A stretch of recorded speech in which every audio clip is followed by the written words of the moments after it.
You're in Braves country.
Lineup for Braves Country by D.M. McGee.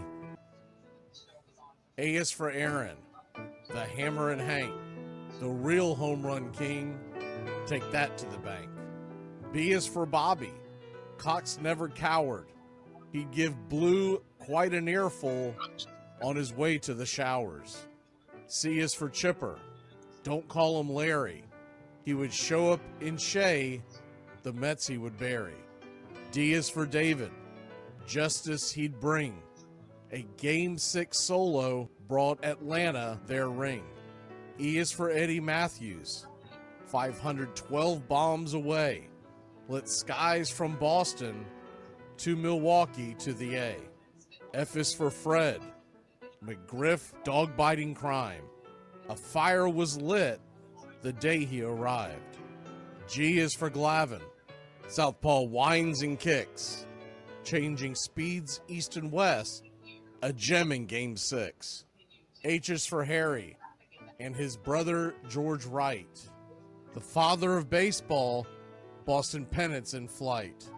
I is for inning, ending double play. Riley to Ozzie to Olsen all day. J is for Jones. Andrew let her fly. And his gloves in center is where singles would die. K is for strikeouts. A plenty from Strider. The quads in the stash, getting swings from that slider. L is for Lopez.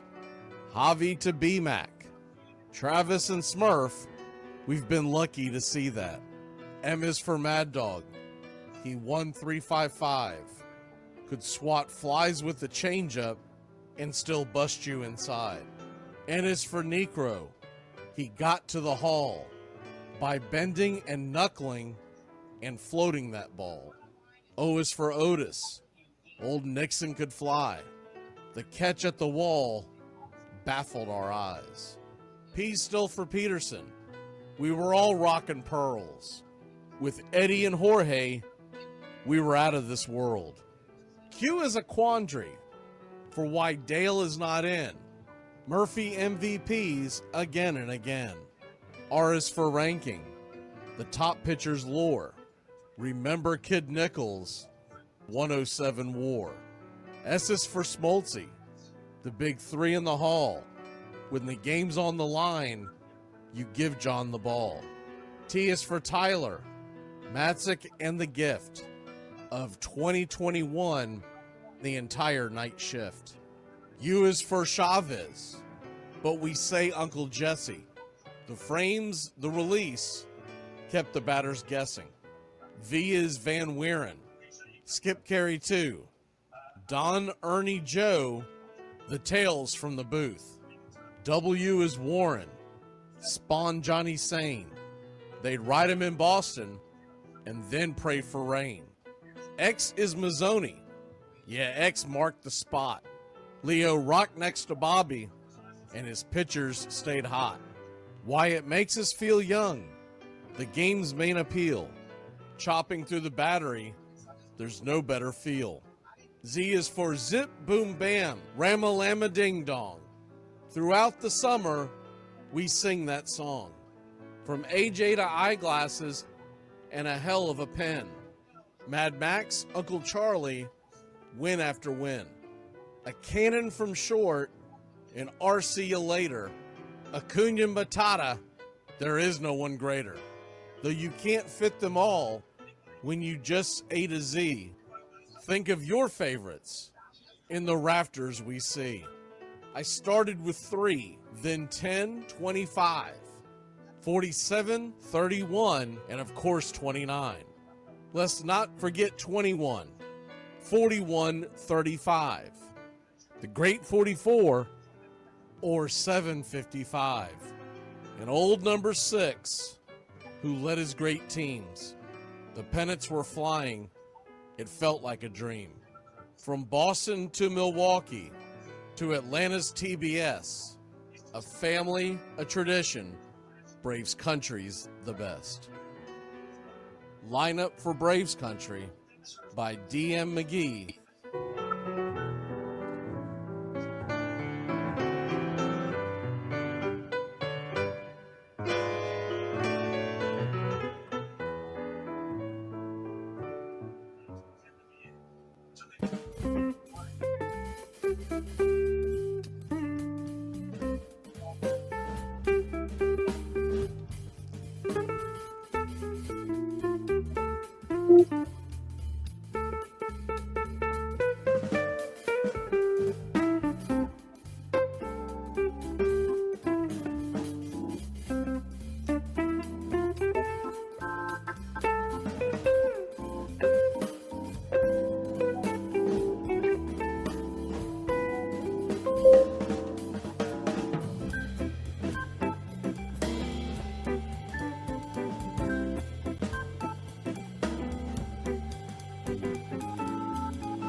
like me, you can't smoke like me.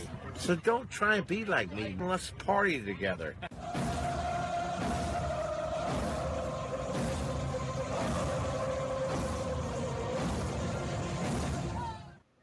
There's something kind of about a kid that's never played baseball. We have been hoodwinked, bamboozled, and flat out deceived. Why did you get so drunk? You got drunk. I'm just really exhausted. What's in that cup? Rum and Cokes? Do you have any idea how important this is? We're trying to save the pub girl. Really? This is what you're doing? This is what you're doing?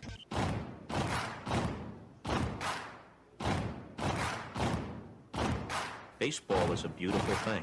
It's more beautiful in an old park. It's asymmetrical and quirky. But even in a dome with artificial turf, it's beautiful. The way the field fans out, the choreography of the sport, the pace and rhythm of it, the fact that that pace and rhythm allows for conversation and reflection and opinion and comparison. In right field, the crowd is tormenting Strawberries, singing Darryl, Darryl. Little roller up along first, behind the bag. It gets through Buckner. Here comes Knight, and the Mets win. And there's a fly ball deep to left. It's on its way. There it goes. And the Yankees are going to the World Series. Aaron Boone. Ground ball stabbed by Polk. He has it. He underhands to first for the first time in 86 years. The Red Sox have won baseball world championship. Can you believe it? It's a pastime, something you do. It's entertainment, something you watch. And it's a shared experience, something you talk about and read about. But you can apply those same three criteria to other things. What makes baseball special is that it's the best game that's ever been devised. Smith corks one into right down the line. It may go. Go crazy, folks. Go crazy. Sure as God made green apples, someday the Chicago Cubs are going to be in the World Series. A little bouncer slowly toward Bryant. He will glove it in front of Rizzo. It's in time. And the Chicago Cubs win the World Series. Cubs win. What a lucky break. The good Lord wants the Cubs to win. How can you not be romantic about baseball? If baseball is about caring, about loyalty and rivalry. Braves fans are on their feet hoping for some kind of a bleeder or a seeing-eye single. Here's the 1-2 pitch. Fastball hit high and deep down the right field line. It's going back, back, back. Is it fair? Is it zip, boom, bam, it's gone! Ram-a-lam-a ding-dong, a 3-run shot, and your Atlanta Braves have taken a 1-run lead. She's gone, baby! There's a very peaceful thing. It was created and played in pastures and meadows. There's grass, there's outdoors, there's everything that people thought was American and feel about America you get in a ballpark. And it's the wonder of walking through that dark tunnel and seeing a huge open space where men play the little boy's game.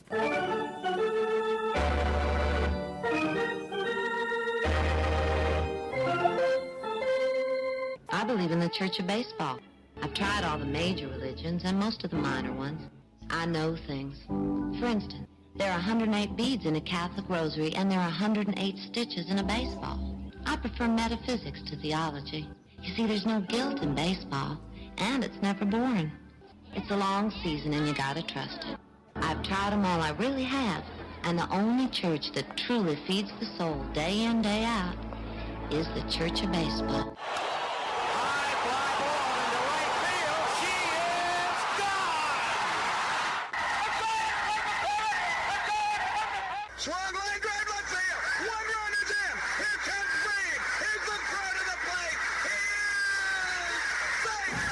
You're in Braves country. If there's a bigger thing going on right now, I don't know what it is. We're down to one strike here. Gurriel, the last hope for the Houston Astros. Here's the 0-2 pitch. Swung on, bounced over to Dansby. Dansby fires it over to first. And here comes the dog pile. Fire the cannons in the battery. Do the chop. All throughout Braves country, pop that top! Your Atlanta Braves have won it all! and gentlemen, welcome. We direct your attention now to home plate. Please remain standing. We call your attention to our fans here today. They will be jointly directed. And now, another fixture. Our national anthem.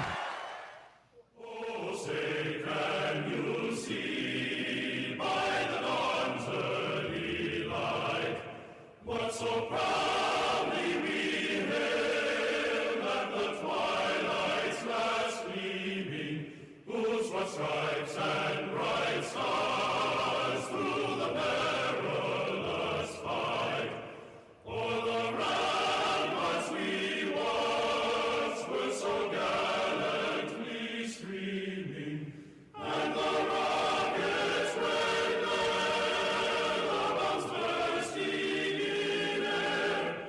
gave proof through the night that our flag was still there. Oh, say does that star-spangled banner yet wave o'er the land of the free and the home of the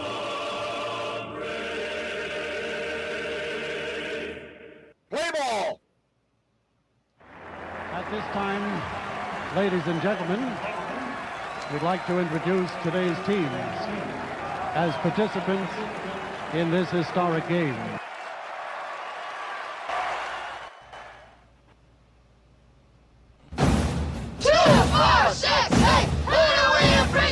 You're in Braves country. Hey, Yankees, you can take your apology out of your trophy and shove it straight up your ass. And another thing, just wait till next year.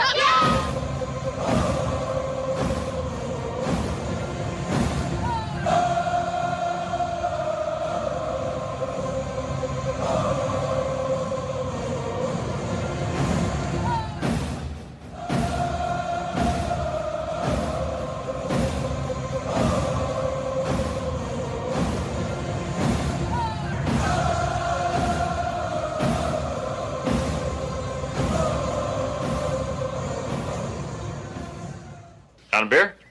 7 o'clock in the morning. Scotch? Hey, howdy, hi, and how the hell are you? Pull up an armchair, girls and boys, and join us for Braves Country Baseball. You're listening live, and the scene is Truist Park in Atlanta, Georgia. We're set to bring you pitch-by-pitch, play-by-play of your Atlanta Braves. Hi, I'm Mac McGee. It's time to put it all aside and get set for what should be a great day on Braves Country Radio. We'll go through the lineups today as the game moves along. Put your click in the chat, slap that like, and let's get ready, Braves Country. We'd like to thank everybody for choosing Braves Country Radio, and a special thanks to all the country club members. Please like on your way in and subscribe, set those alerts, and share Braves Country Radio to help build the crowd so we can continue to bring you the classic call of Braves Country Baseball. Well, it's about that time. Grab you a cold one. Find you an armchair. Atlanta Braves Baseball right here on Braves Country Radio. Your modern-day superstation is in its 5th season of bringing you pitch-by-pitch, play-by-play of your Atlanta Braves and our one-of-a-kind production. Take us anywhere you go for over 170 Atlanta Braves ball games. Please like and subscribe today. Join the Country Club. Thank you to all the Country Club members. You help support Braves Country Radio. Get this bus moving. Stop. Come back. Too late. Roll call! Yeah, roll call! You're in Braves country.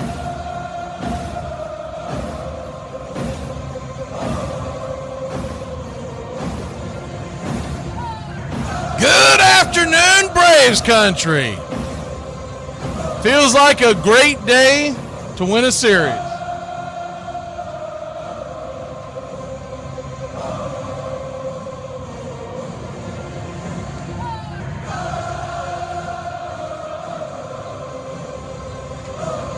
See who we have kicking in the chat here today. Don't really understand all these rankings, these crown rankings, but we'll hit them first. They're interesting if nothing else. Peter ranked number 1. I think they evolve as the broadcast goes on, because I saw the numbers changing yesterday. Razor Quack, number 2. Uncle Charlie was number 3 at some point. And Mark came in with number 1. I don't know how they do the rankings, but it's interesting. Straight Shooter in the ranking system shows number 3. I think he popped up to number 1. Yep, there it is, number 1. All right, I'm going to quit trying to figure that out because it's confusing as hell. I thought it would change throughout the chat, but it stays and then it evolves as the chat goes. Here, I see how it's going now. All right.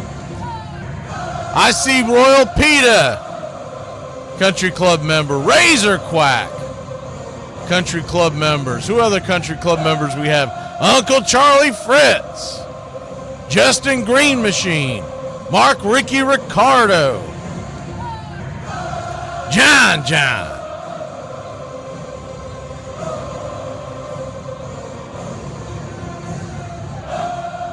Straight Shooter,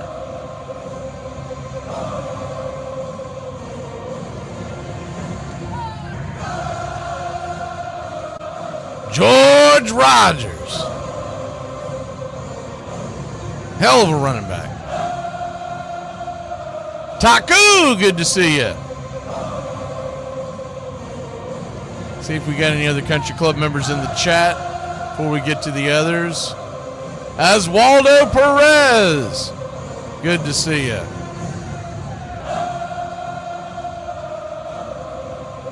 Not a Country Club member, but he's always here. Jameson Taylor.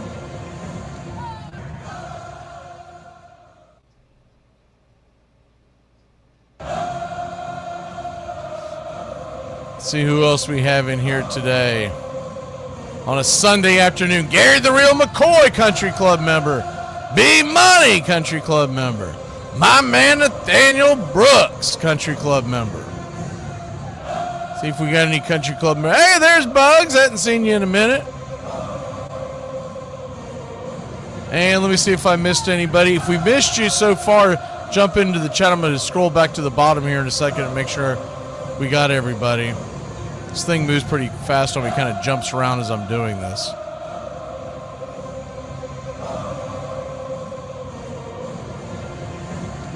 Timothy.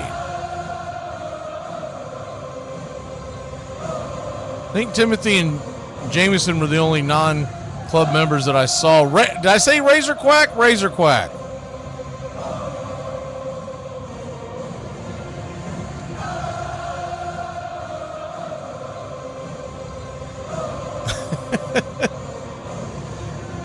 Straight Shooter says, pay to play.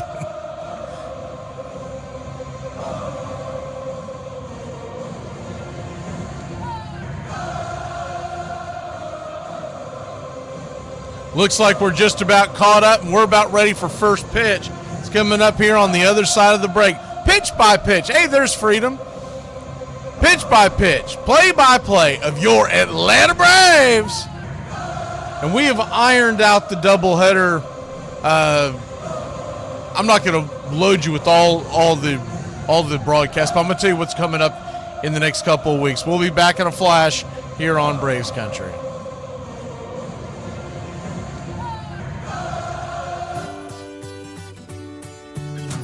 Hey, Braves Country, Mac McGee here for American Rebel Beer.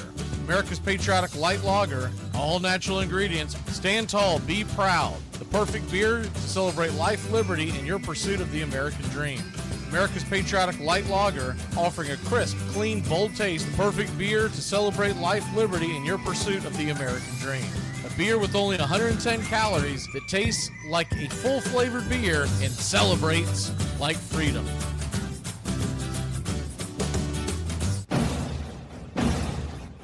Hey, Braves Country, this is Mac McGee with Braves Country Radio. We are bringing you pitch by pitch, play-by-play of your Atlanta Braves all year long. Join the Country Club today. Help support Braves Country Radio. Join the Country Club today. It helps us bring you more of the game we all love. Braves Country Radio, your home for the classic call of Braves Country Baseball.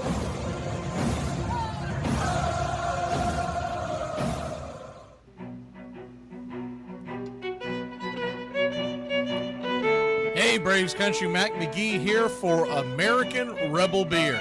From the mountains to the prairies to your pint glass with white foam, we're bringing back beer with a backbone.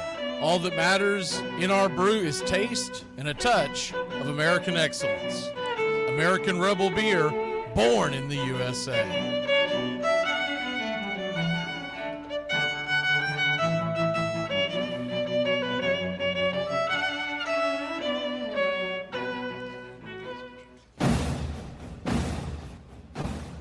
Ladies and gentlemen, we interrupt our program of dance music to bring you a special bulletin from the radio news. Sit quietly and we will control all that you see and hear. There is nothing wrong. You are about to participate in a great adventure. You are about to experience the awe and mystery. You unlock this door with the key of imagination. Beyond it is another dimension, a dimension of sound, a dimension of sight, a dimension of mind. You're moving into a land of both things and ideas. You've just crossed over into Adventures in Time and Space. We offer you Braves Country Radio, your home for the classic call of Braves Country Baseball. Hi, folks. Join us now for another Braves ball game. Yes, sir. This is the one we've been waiting for. This is it. This makes you feel like it's spring and baseball, no more measles, and free tickets to the circus. You're in Braves country.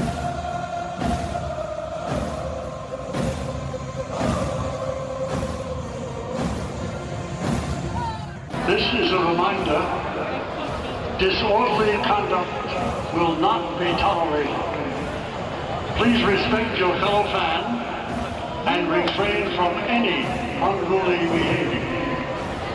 Failure to comply with these guidelines will result in ejection.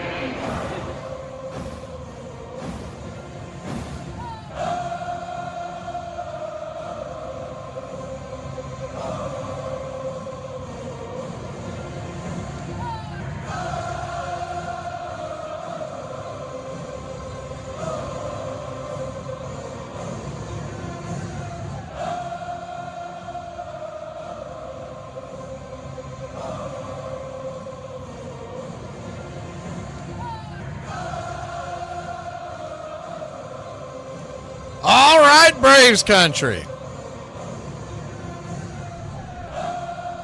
Just about set for pitch-by-pitch, play-by-play of your Atlanta Braves. Pretty afternoon here at Truist Park.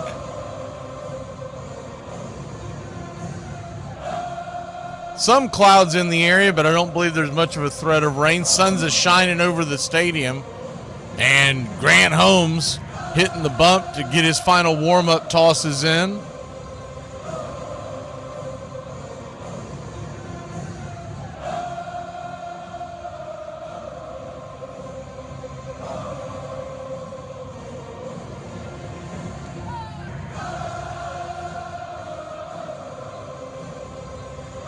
As soon as that 3D kicks into play, we'll put it on your screen. Your Atlanta Braves are wearing their home whites today. White pants top to bottom, white jersey.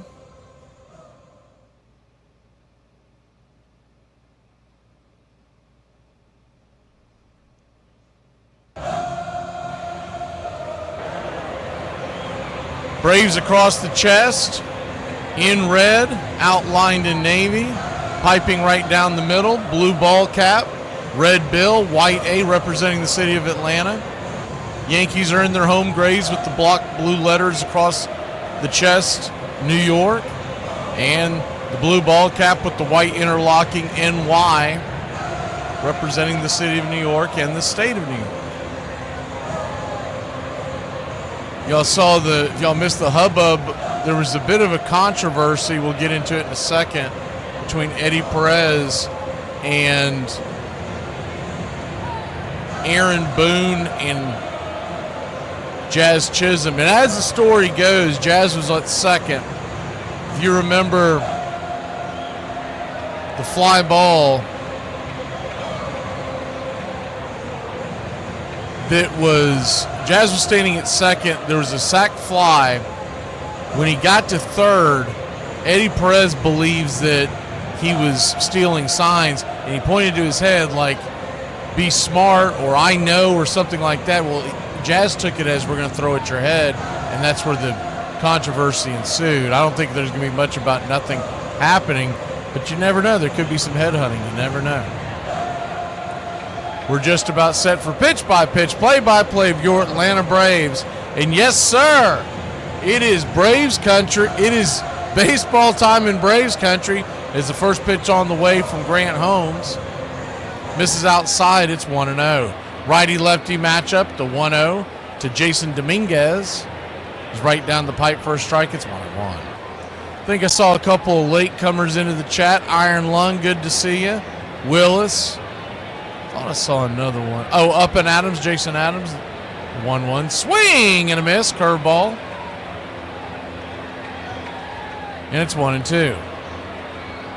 Grant Holmes over under today for strikeouts was 6.5. It was on a plus number, meaning Vegas doesn't think he's going to get there.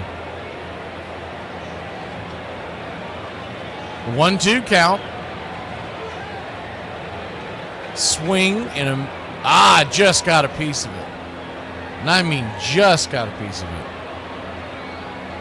Stay alive, it's 1-2. Marcus Stroman's number today, I think it was pretty low. I think it was around 4.5, somewhere in that number. The 1-2 in the dirt, 2-2.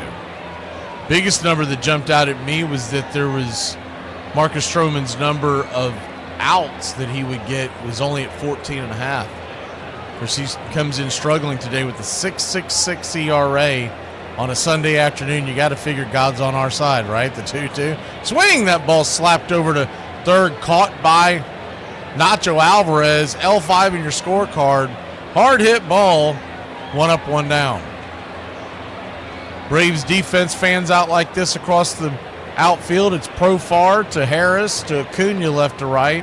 And in the infield, it's Nacho to Allen to Ozzie to Olsen. Drake Baldwin is behind the plate. Your designated hitter tonight, or this afternoon, is Marcell Ozuna.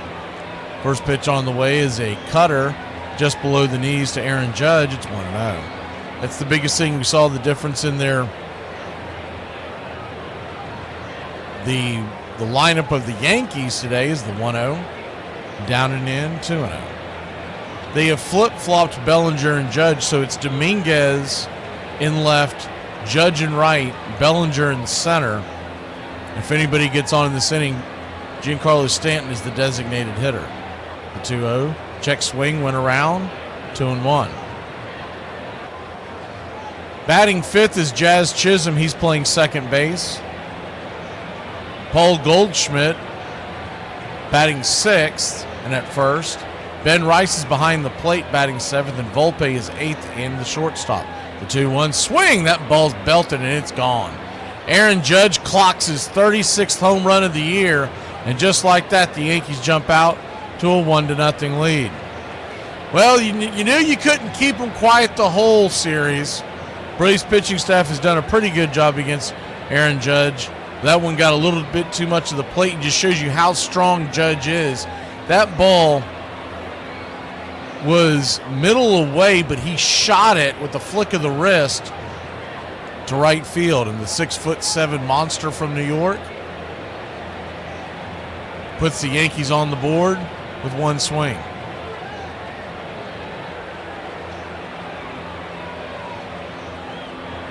So 1-0 your score. Coming to the plate now is Cody Bellinger. First pitch on the way to Bellinger's 95 at the knees. It's 0-1.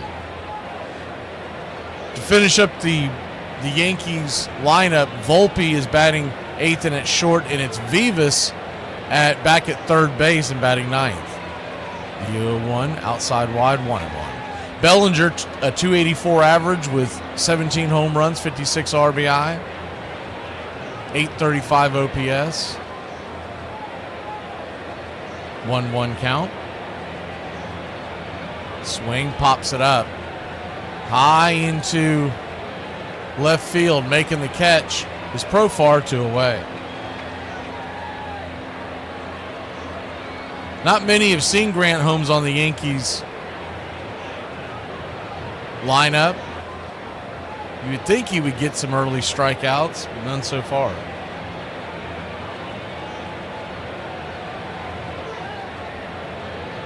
First pitch on the way to the right-handed bat of Giancarlo Stanton is a cutter just outside the zone. It's 1-0. Righty-righty matchup. Stanton with 4 home runs, a 264 average, 16 RBI, 841 OPS. 1-0 is in the dirt. It's 2-0. Stanton missed the majority of the first half of the season due to injuries, just getting back into the fold. The 2-0. 92 right there at the knees. It's 2-1. 2-1 count, 2 down. Yankees lead it 1-0. Infield back and to the left. The 2-1 pitch. Swung on, and that ball is dropped into right field against the shift. And it'll be a 2-out single for the Yankees. Ozzie was playing just to the right of the second base bag.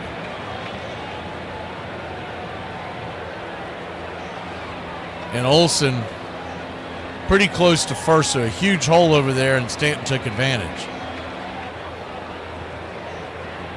Jazz Chisholm, the batter, righty-lefty matchup. First pitch on the way, swing and a miss, slider in the dirt. It's 0-1. Back to that controversy about Jazz Chisholm. If you wonder why they thought that he was doing it, they said that he was moving his left arm. Or, excuse me, right arm, indicating where the ball's going to be. The 0-1 drops a bunt, and that's going to be an infield single. Jazz takes advantage of the Braves shift, and once again, 2 shifts equals 2 base hits, and the Yankees are in business with runners on first and second and 2 outs. Perfectly laid bunt. Even if the Braves don't have a shift on, he probably beats that out with his speed.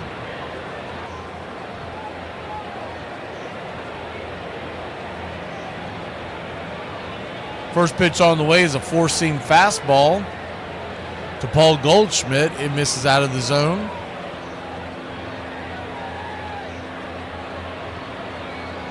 One and 0. Righty-righty matchup. 1-0, 95 misses inside. 2-0. So a 2-0 count will move the screen back so you get a better look.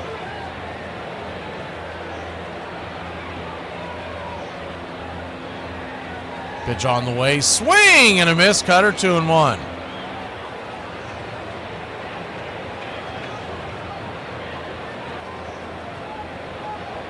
Two-one count.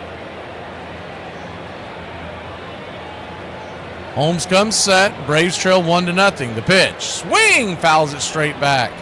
Cutter. Back to the backstop. It's 2-2. Braves will welcome in the San Francisco Giants tomorrow. 7:15 first pitch right here on Braves Country Radio.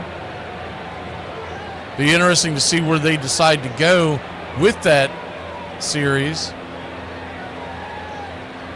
Who gets the ball first? Is it Elder or is it Daniel? The 2-2 swing, lifts it, and that's going to get into center field. That's down for a base hit. Stanton doesn't run well. Here comes a throw from Harris, but it's a terrible throw up the line, and the Yankees lead it 2-0. Ball was just kind of dinked in there. Harris had a long way to go, so he was throwing a little bit off balance, and by the time hit the plate, even as slow as Giancarlo Stanton is, he trots home for the Yankees' second run.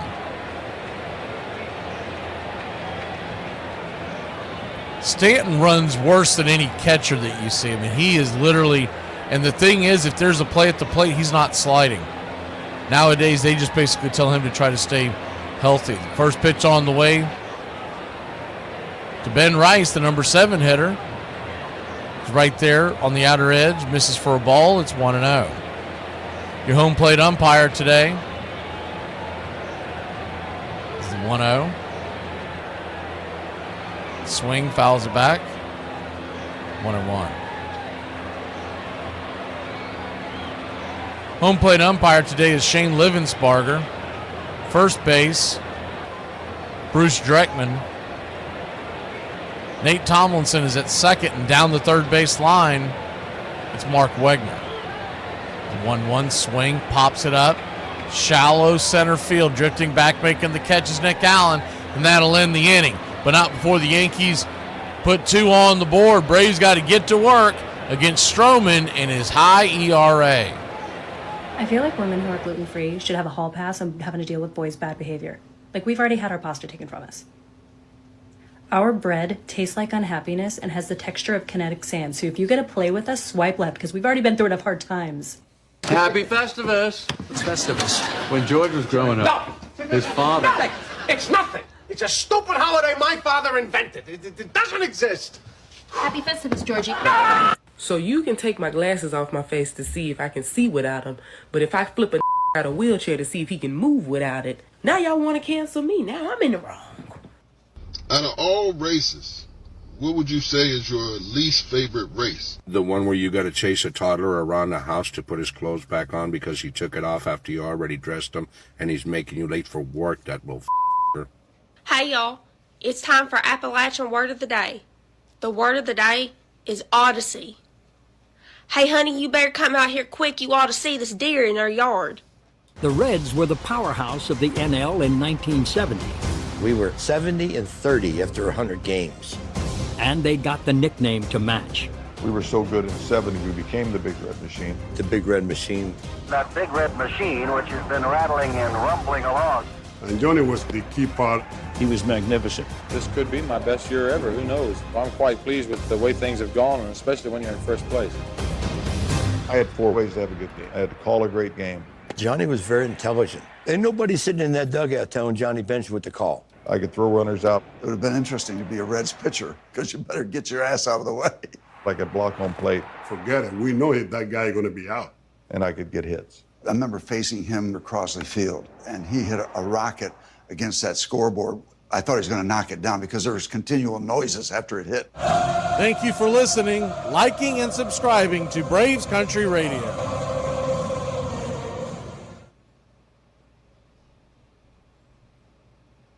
Welcome back to Braves Country Baseball here on Braves Country Radio. Jerkson Profar leads us off versus Marcus Stroman. First pitch on the way from Stroman is a sinker off the edge. For a ball, it's 1-0. Have not seen Stroman pitch in quite some time. Of course, he used to be a New York Met where we saw him quite often, and with the Cubs, the 1-0. Fists it over to second.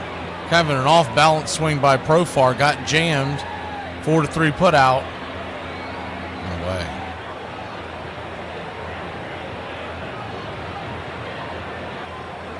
One down, and that'll bring Matt Olson to the plate. Of course, Stroman at one point was hell on wheels to deal with, but a high ERA this year. Well north of 6. First pitch on the way is a slurve to Matt Olson. Right there for a strike, it's 0-1. That out brought Stroman's ERA down to 6.57. The 0-1 high and out of the zone, 1-1. 1-1 count. Matt Olson sitting on 17 home runs and 63 RBI. The pitch, fists it back foul, 1-2. You've got, it's the same lineup pretty much since yesterday, except Murphy's out of the lineup. So it's Profar, Olson, Acuna in right, Drake behind the plate. 1-2. Just misses. Man, that was a close splitter. He gets rang up. He can't have anything to complain about. The 2-2 to Olsen. You better not take that one again, is all I'm saying. Swing, chops it foul. They went for a curve on the outer edge in that same area. Was able to stay alive. After the Drake, batting fifth is Ozzie Albies. And Marcelo Ozuna, sixth, the designated hitter. Nacho, Harris, and Allen round out your starting lineup today. The 2-2, swing, roasted up the middle, but right into the heart of the defense. It's going to be an easy 6-3 put out. Volpe over to Goldschmidt, 2 down. New York Yankees defense today looks like this. Left to right, they'll fan out in the outfield with Dominguez, Bellinger, and Judge. Around the horn, left to right, it's Vivas, Volpe, Jazz, and Goldschmidt. Ben Rice behind the plate. Ronald Acuna Jr. steps to the plate, batting .321, 12 home runs, 23 RBI, a 1031 OPS. First pitch swinging, sinker, blew it right by him, right down the pipe. It's 0-1. The 0-1. Comes set, kicks and fires, swing! That ball's hammered into left field. That's going to get down for a base hit. A one-hopper into the glove of Dominguez, and the Braves got a base runner here in the first inning. Let's go, Braves country! Bravo! Bravo.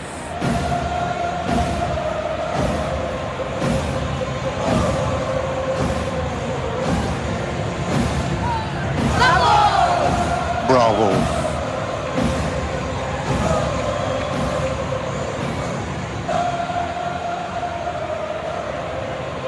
Drake Baldwin, the batter, he takes the first pitch just off the plate for a ball very close to the zone. It's 1-0. He's definitely pinching that outside zone for the left-handers, at least so far. Stroman flips it over to first to keep an eye on Acuna. He's back in plenty of time. You go ahead and change the view in case Acuna takes off. Righty-lefty matchup. The 1-0. Swing. Fouls it straight back. Sinker. Outer edge. 1-1. What you'll see from Stroman is the sinker 39% of the time. The curve 27%. Cut 14%. Slider 6% in the four-seamer 5% of the time. So a kitchen sink pitcher nowadays. The 1-1 swing. That ball's lifted, but not very deep. High in the sky, fighting the sun is Aaron Judge, and that'll end the inning. Braves get one on, but that was it. We'll be back in a flash. 2-0 your score in Hotlanta. How you feel? Oh no! Is there anything I can do? Can I try again? You know what? I'll ask you a question. If you can answer this one right, I'll let you pass. Okay, thank you. All right, listen carefully. There's an old man and there's a young kid at the light. So what do we hear first? The old man, because the young kid has the whole life. No. You hit the brakes. The last conversation I ever had with my dad, the night before he died, if you knew what my dad was like, he wasn't, I love you and I'm sorry. He was a doer, not a talker. And he told me that he went through the same thing when he was a ball player. My dad was a really good baseball player. And this is how you get over this issue. You don't have a mental block. He said you have a temporary loss of confidence. And once the confidence comes back, this thing will dissipate. And so I started working on it in practice, just like he had told me. And I started getting my confidence back in practice. I actually switched him. I took on practice as a game. And so when game time came along, it was like, hey, I've already been through this. I was relaxing. And then when I got through that thing, I went on and I led the league in fielding at my position when I went to the American League, and I was in the top 5 fielding from then on in all second basemen. So it was about conversations with my dad that helped me get over this. And then after my dad died, about 3 years later, I was talking to my mom about this conversation with my dad. And my mom and dad have been together since the 5th grade. And my mom told me, she said, your dad never had a throwing problem in his life. He just said that because he knew how much I revered his strength and his wisdom. And if he could go through it, then it's not so bad that I'm going through it. And that's how I got my confidence back, by somebody that was selfless enough, like my dad, to tell me this when he never went through a throwing problem, but it helped me get over it. And thankfully, I was one of the very few guys that went through this thing that got over it. A lot of guys don't get over this issue. Braves Country Radio, the classic call of Braves Country Baseball. Welcome back. First pitch on the way from Grant Holmes is outside for a ball. It's 1-0. Number 8 hitter Anthony Volpe had 2 dingers last night. 1-0 right there at the knees. 1-1. We didn't hit this at the very beginning, so maybe it's time to give Grant Holmes a little bit of luck. I play real sports. I'm trying to be the best at exercising. I'm Teddy Powers! I'm the man who has the ball, so that is why I am better than everyone in the world.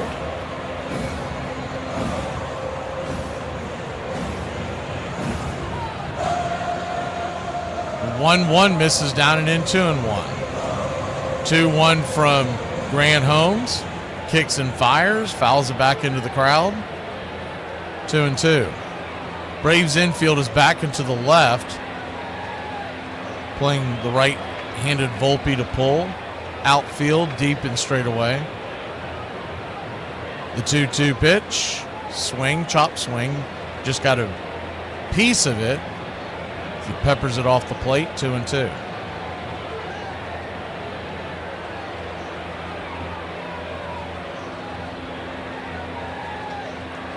Two count.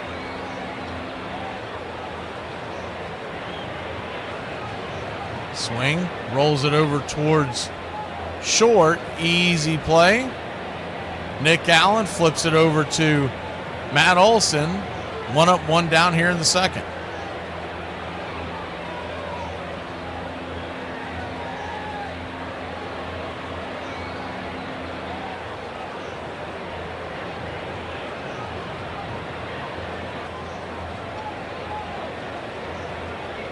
One up, 1 down. Vivas, the number 9 hitter, comes into the game batting .163. He takes the first pitch down below the knees. For a ball, it's 1-0. The 1-0. 91 just below the knees there, 2-0. Jorbit Vivas, just 5'9" and 171 pounds. Anybody can play this game. Swing, that ball's lifted high and deep into right field. Acuna on the run, makes the catch at the wall. 2 down. I didn't think he had that kind of pop in him. I don't think Acuna did either. Venezuelan got all of his 170 pounds into that one and lifted it right there at the warning track. Third base, one of the big spots that the Yankees are going to be looking to improve at the deadline. Jason Dominguez, the batter, righty-lefty. First pitch, chops it towards second, backhanded by Ozzie, and that is going to end the inning. So after a rough first inning, 1, 2, 3, we go back to the bats when we return here in Braves Country. Trying to get me to see your view about how maybe sometimes it's not the right time. Shut up. Shut up. We're saying Merry Christmas. If you don't like it, shut up and step aside. Not 1 inch, okay? In there, strike 3, and he has got. In 1981, a 20-year-old left-hander with a funky windup and a confounding breaking ball burst onto the scene and created a phenomenon so rare it ultimately bore his name, Fernando Mania. Valenzuela is great. I love him. He's the greatest, and I think everybody here has Fernando fever. Fernando Valenzuela did not possess a blazing fastball, but his screwball befuddled hitters. Valenzuela delivers. His delivery added to his allure. Fernando would lift his arms up over his head, then briefly turn his gaze to the bill of his cap before striding towards home plate. In there, strike 3, and he has hooked out the side. Fernando started opening day for the Dodgers in 1981 and went on to win each of his first 8 starts, 5 via shutout, posting a 0.50 ERA to begin the season. He ultimately became the first player, and still the only, to win Rookie of the Year and Cy Young in the same season. Although others came before him, Fernando Valenzuela established himself as the first Mexican superstar in the major leagues. Starring in LA made him an icon. He was their hero, which was great. They needed a hero, and he represented their country in the highest degree of class, dignity, and character. Fernando made 6 All-Star teams throughout his career, eventually becoming more workhorse than wonderkind. He led the NL with 21 wins and 20 complete games in 1986. And on April 27, 1990, in his final season with the Dodgers, he threw a no-hitter against the Cardinals. Fernando Valenzuela has pitched a no-hitter. Braves Country Radio, your home for the classic call of Braves Country Baseball. Welcome back. Ozzie Albies the batter. He shows bunt but quickly pulls it back as the cutter misses high and wide out of the zone. It's 1-0.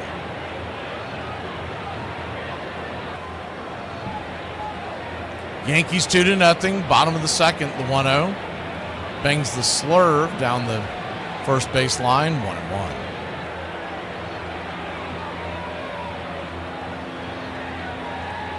One count. Brings it inside. Cutter misses well inside. 2-1. Reds lead the Mets 1-0 in the top of the second in New York. 2-1. Tries to drop another bunt. He bangs it down the line. Foul. Bad pitch to try to bunt there. That cutter ate him up. And it was off the plate.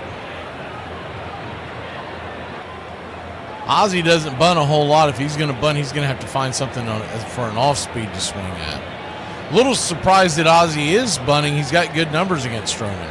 The 2-2. Inside, slider misses, 3-2. 3 for 6 lifetime versus Stroman. Full count. Swing. Pops it back foul. Cutter in on the hands. In this inning, you got the 5, 6, 7 batters due up, so it's Ozzie, Ozuna, and Nacho. The payoff pitch. Slaps that one down the first base line. Nothing else is making them work. Stroman with the really quick inning, fairly quick inning there in the first. He's now sitting at 20 pitches. This will be the 8th pitch of this at bat. They set up out wide, the payoff pitch. Swing! That ball's hammered down the right field line, but foul.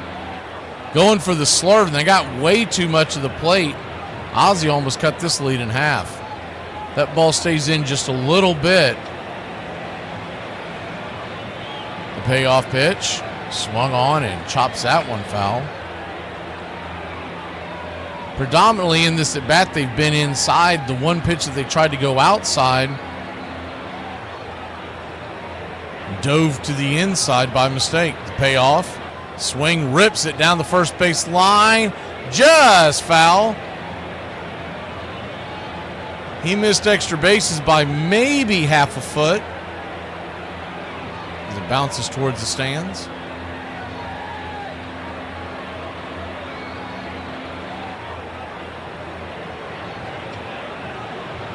He's lost quite a bit of velocity over the years, has Stroman.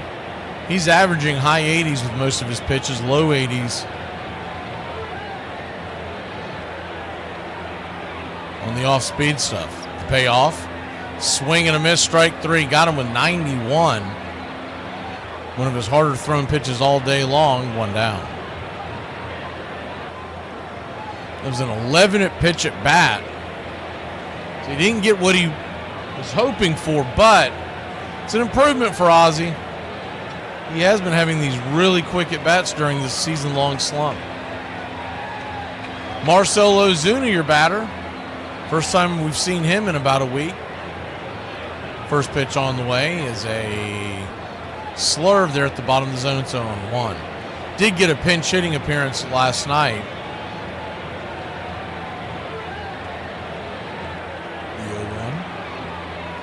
In the dirt, 1-1. Now batting .238, 13 home runs, 42 RBI, and a .768 OPS. 1-1. Swing, chops it over to third. This should be an easy 5-3 put out. Kind of a low throw, but a good job by Goldschmidt to pick it out of the dirt. 2 down.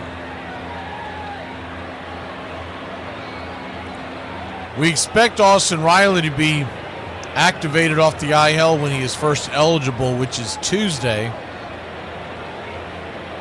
Fielded yesterday. He was taking batting practice on Friday and Saturday, and he appears to be ready to roll.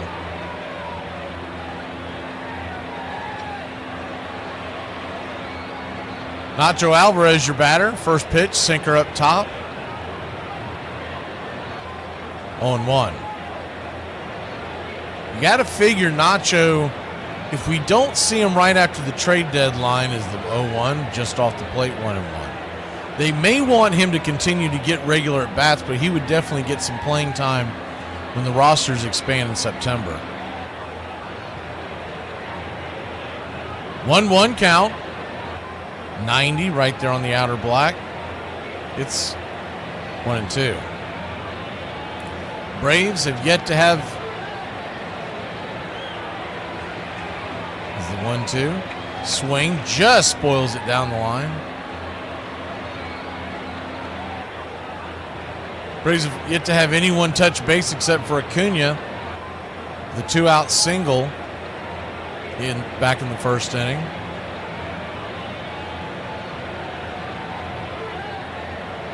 The 1-2 in the dirt, 2-2. Stroman is the only one to have a strikeout so far. Grant Holmes yet to punch anybody out.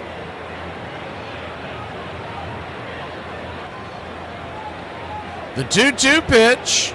Swing and a miss, strike 3. Chased a sinker off the plate, and that'll end the inning. Braves go down in order. Stroman strikes out 2. We'll be back in a flash. Judge leads it off when we return. You are the best idea man. Also, we're canceling all of your ongoing projects. What about the Pawnee River Dam? Dam's dead. Where will all the water go? Wherever it's headed now. The important thing is the dam is never happening, and your dream has been crushed. We're very sorry. I am not. Good meeting.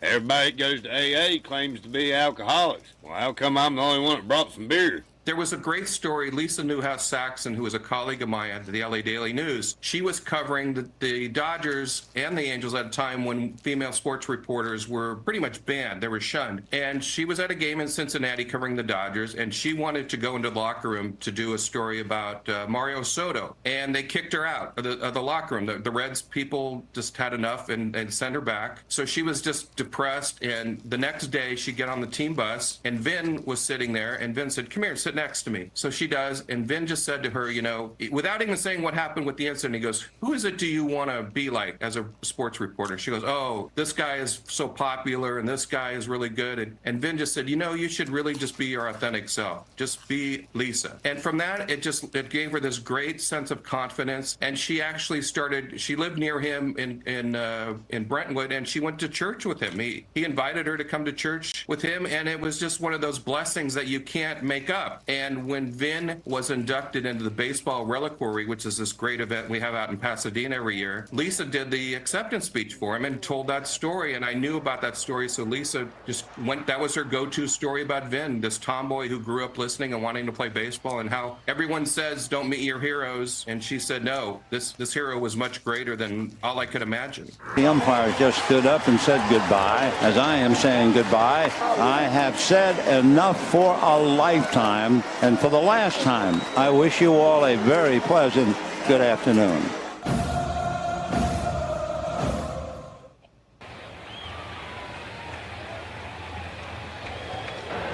Welcome back. First pitch on the way to Aaron Judge. Is a swing and a miss at a slider. Just off the plate. It's 0-1. Judge hammered a solo shot to give the Yankees a 1-0 lead his first time up. The 0-1 bends away. 1-1.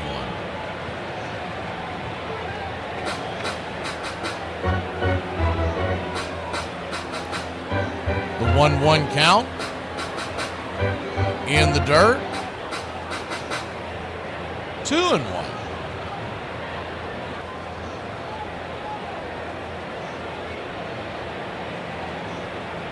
2-1 to Judge. He's seen 2 sliders and a curveball in this at bat.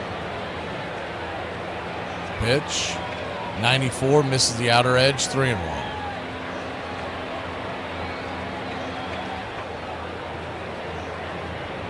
Judge now batting .355 on the year with 36 home runs and 82 RBI. And 1191 OPS. The 3-1. Swing and a miss. Pretty slider. Full count.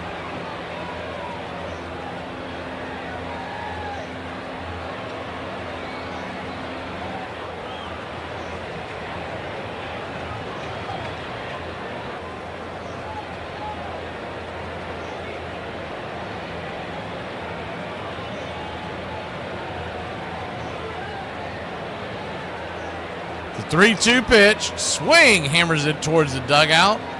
That pitch was in on his hands, well off the plate. Judge just saw it and see where he could send it. You would say he probably should take that pitch, but with 36 home runs, I think you're okay with him swinging at whatever he wants to swing at. The payoff. Swing, chops it foul. Off the plate, we'll do it again.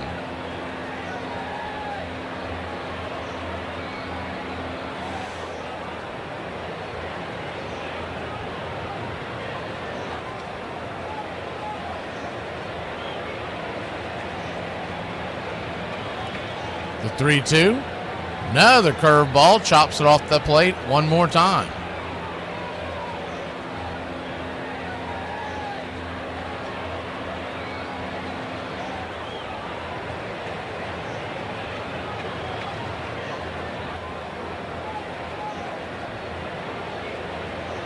The payoff pitch. Check swing.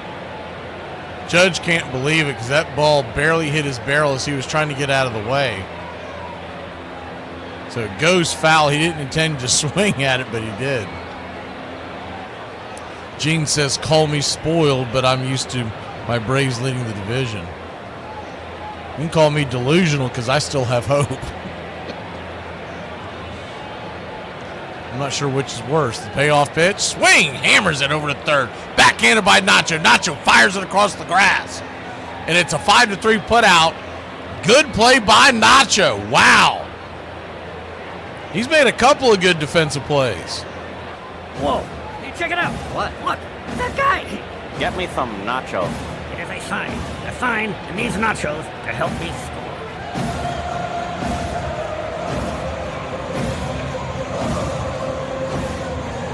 Wasn't technically sound. He spun away from it almost like an Olay. But he held on to it and jumped to his feet and fired it to first. We'll take it. Cody Bellinger takes the first pitch right there for a strike. It's 0-1. Righty-lefty matchup. The 0-1. 94. Right there on the outer edge. It's 0-2.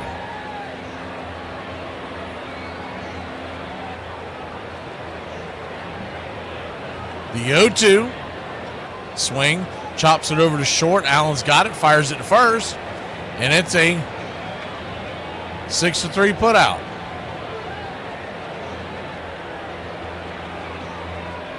It's not the ends all, the beats all, but it is concerning that Grant Holmes hasn't struck anybody out and we're in the third inning. Typically, he'll have at least 1 or 2 by now. Means he's not tricking anybody up there at the plate. Giancarlo Stanton, the batter, first pitch, 94 at the knees. It's 0-1. His velocity is about the same. That's about where he sits in most games, right around the 94 range on the fastball. I think it's been more location than anything else. The 0-1. Swing, hammers it to left. That ball's going to get down off the wall. Here comes the carom. They'll fire it into the infield. They're going to hold Giancarlo Stanton to a long single. The old gray mare doesn't run like he used to, but he can still slam that ball. Almost left the building. You got that very short porch, very short wall right there in left field. It just got underneath, a couple feet higher, and it's a 3-0 game. But instead, you got one of the slowest men on the base paths at first, 2 outs. Holmes can definitely focus on the batter. He's no need to try to worry about Stanton trying to run. First pitch on the way, swung on, ripped over to first. That ball is caught on a line drive by Matt Olson. Give him the Gold Glove now. Wow. That'll end the inning. Second ball that's been hit hard by Jazz Chisholm today, and second line drive out. We'll be back in a flash. Today I went to a steakhouse for a friend's birthday, and she ordered a steak, and the waitress goes, "How do you want your cow cooked?" I'm like, that's a weird way to order it, but whatever. So she asked my friend, "How do you want your cow cooked?" My friend says, "I want it medium rare," or something like that. And so then I wasn't in the mood for a steak. I wanted a hamburger. I'd been craving a hamburger. So I order, the cheeseburger. And she goes, "How do you want your cow cooked?" And I kind of like awkwardly look at my friend because I was like, I feel really embarrassed. Do I point out that it's not cow? Like, a hamburger is a pig. Everyone knows ham comes from pig. So I joked back. I was like, well, I want my pig cooked well done. You're not supposed to eat pork like uncooked. Everybody knows that. That's why it's always been super weird to me that people will get like red in the middle on their burgers. And so she looks back at me and she goes, "You mean your cow?" And I'm like, I don't know how to have this conversation right now. Like, I'm not a teacher. I don't know how to educate you kindly. And I was like, sure, my cow. But it was so bizarre. I'm like, how do you not know? It's literally in the name. It's a hamburger. There's no hope for the world. As the 1981-82 offseason got underway, Whitey Herzog's top priority as GM was to find a taker for his shortstop, Gary Templeton, and to his stunned delight, he got a call from a club he talked to the year before about a replacement he saw as an absolutely perfect fit. Dick Williams was the manager of San Diego, and he said, "Are you still interested?" Templeton for Ozzie Smith. I about fell off the seat. He would dive for balls, spit up and throw people out. The only thing I didn't realize was Ozzie had a no-trade contract. Well, I flew to San Diego. Whitey, when he came to recruit me, said that if you come and play for us, there's no reason that we can't win at all. That was very, very special for me. And so I came here and my life changed. Your home with a classic call, Braves Country Baseball.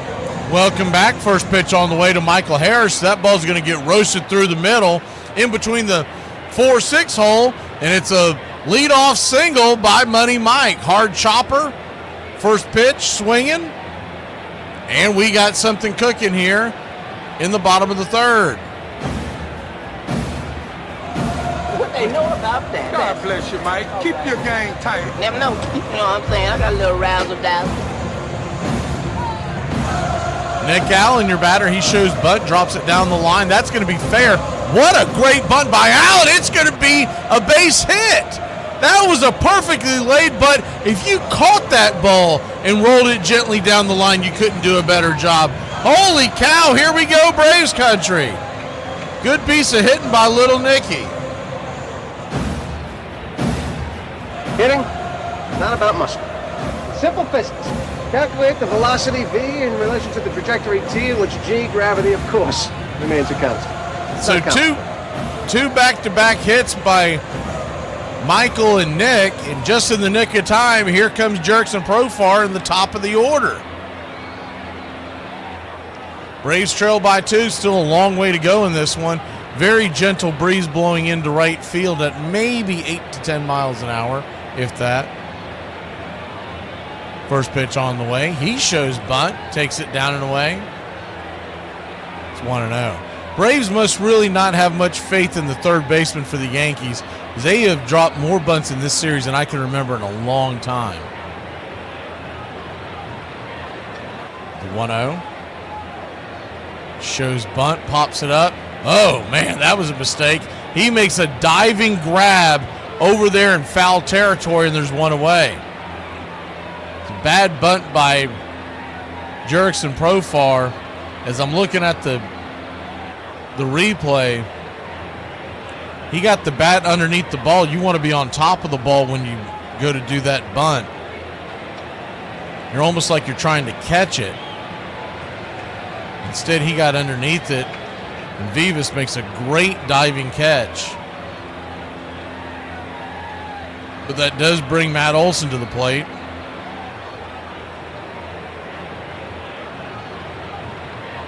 thought process was right. He just didn't have the mechanics down. Righty-lefty matchup. Matt Olson, first pitch, swing and a miss. Cutter blew it right by him.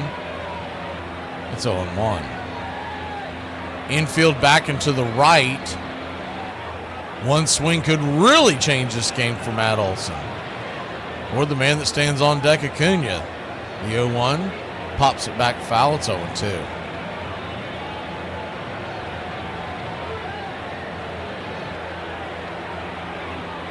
(0-2) count.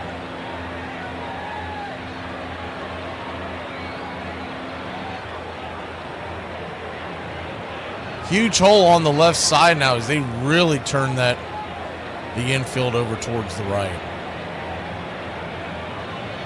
The 0-2. Stroman looking back at second. Here's the pitch. Outside wide slurve. 1-2.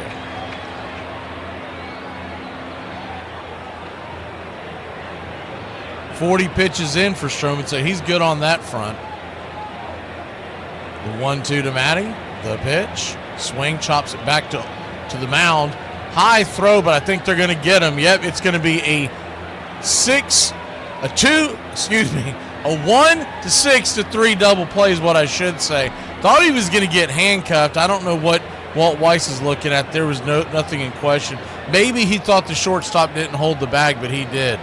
We'll be back in a flash. Great start to the inning, bad ending.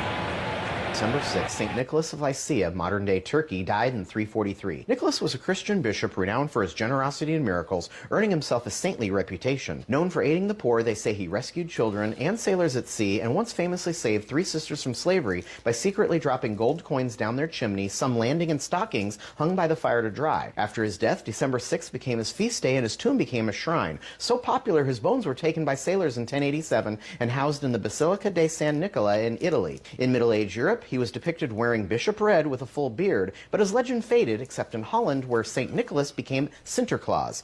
The Dutch took Sinterklaas to New Amsterdam, aka New York, in the 17th century, where he evolved into Santa Claus. Today, in the US and Britain, Santa Claus still has the beard, wears red, and drops down the chimney to fill deserving children's stockings on Christmas, while kids in Europe hope for treats on December 6th. And yet, there is no proof he was actually canonized, and Pope Paul VI removed his feast day in 1969 for lack of evidence. Oh, here's the game on the line right now in the 7th inning. He really felt all that weight. Made it hard to breathe. 2-1 Yankees, 7th inning. George Brett, 390 on the season, but 0 for 3 tonight. Brett facing the right-hander Gossage in the 7th inning of the 3rd game of the American League playoffs. Goose comes in, he's snorting and he's got it all, he's Goose. So the big man coming out of the Yankee pen.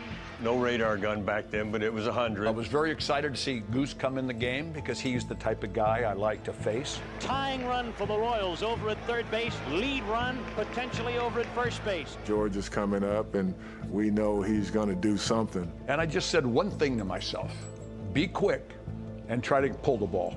That was the season and the year that in the meetings, they just said, don't pitch him inside because he'll hit a home run.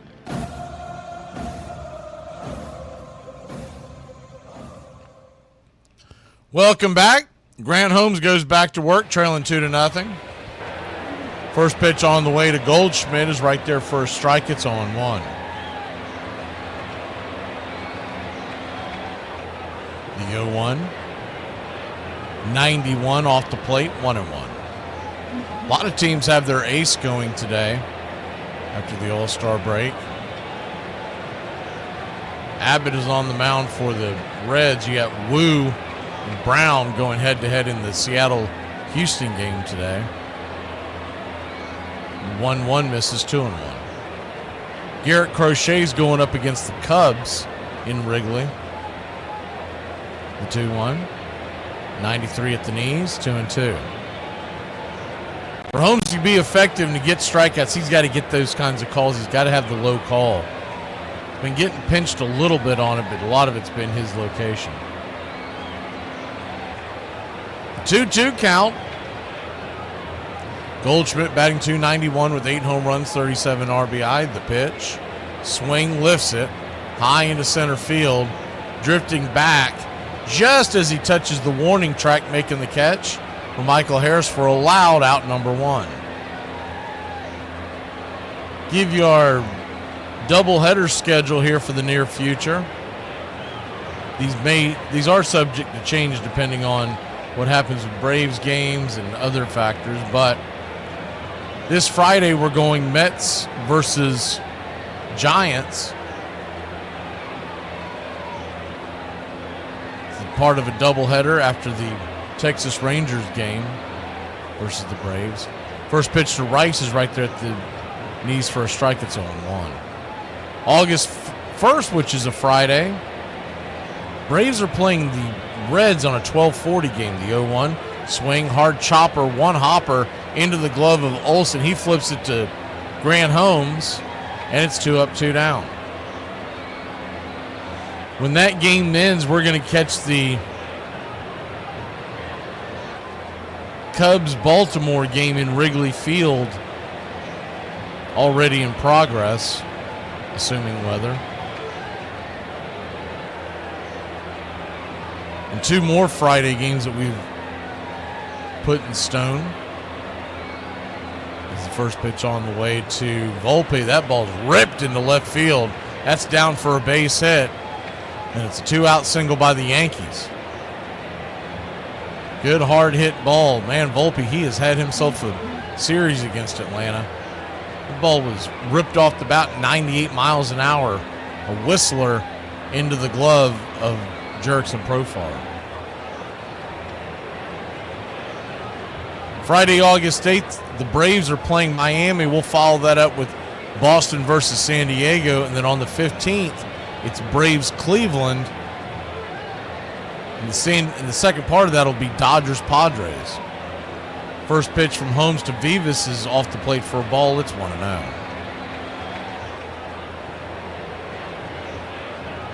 The 1-0 in the dirt, 2-0.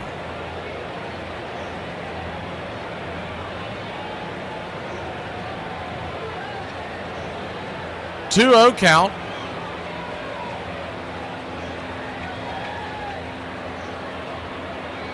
Swing, chops it over to second. Ozzie has it, flips it to first, and that'll end the inning. The Yankees get a hard hit single, but Grant Gibbs out of the mess. We'll be back in a flash. The Braves trail 2-0 on Grant's Holmes Day. I play real sports. I'm trying to be the best at exercising. I'm Teddy Powers. I'm the man who has the ball, so that is why Sometimes I think, and then I forget. We told you don't put that in the macaroni and cheese, but you insist on putting it. So since you want to do things your damn way, we're going to do it our way. We getting ready to go upstairs and go to sleep while you clean up all this Thanksgiving. Happy Thanksgiving. We love you. But guess what? You couldn't even get a decent thing of macaroni and cheese because you decided to do some bullshit you done seen off the damn internet. Don't experiment on damn Thanksgiving. Don't experiment on Thanksgiving. You experiment by your damn self. Don't kiss your wife with a runny nose. You may think it's funny, but it's not. Suspect doesn't believe in Santa, but believes in the Cowboys every year. Jerry Jones. Suspects lost faith in humanity, but not the Cleveland Browns. We got invited to a social gathering, which is the same thing as a party, except there's less fun and more cheese plates. I'm an introvert, so I park myself by the chips and salsa station while my wife goes around smiling at everyone like she's in a toothpaste commercial. She's supernatural at these things. She's like, you need to smile like you're not constipated. All right, you got to show people your teeth when you smile. I'm like, dude, I'm not just going to greet a stranger and then show them all of my teeth. That'll get us invited back. I am not a wolf. They're 6 yards away from Pontiac. 3rd and 3. We'll see a pickup sometime on the right side, possibly. Montana looking, throwing in the end zone. Caught it! Dwight Clark! It's a madhouse at Candlestick with 51 seconds left. Dwight Clark is 6'4". He stands about 10 feet tall in this crowd's estimation. We are bringing you pitch by pitch, play-by-play of your Atlanta Braves all year long. Braves Country Radio, your home for the classic call of Braves Country Baseball.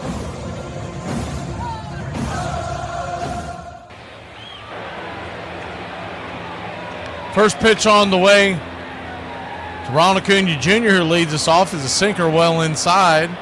It's 1-0. Righty-righty matchup. The 1-0.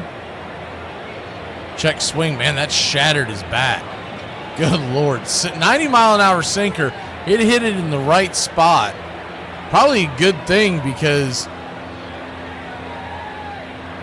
that would have happened during an actual swing. That ball wouldn't have went very far. Thankfully, no cork came out of it.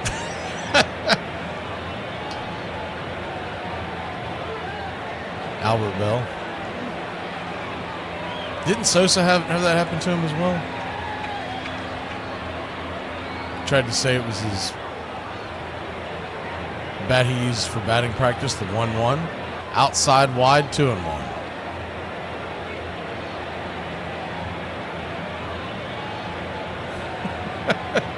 Charlie. The 2-1 pitch.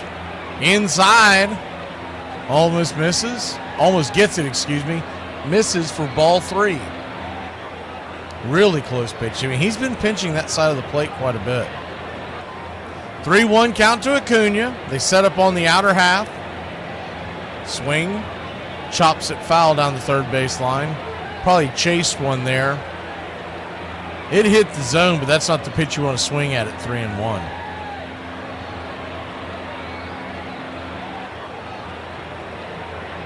Full count. Swing. Hits that hard on the ground, but right at the third baseman, Vivas. 5-3, 1 down.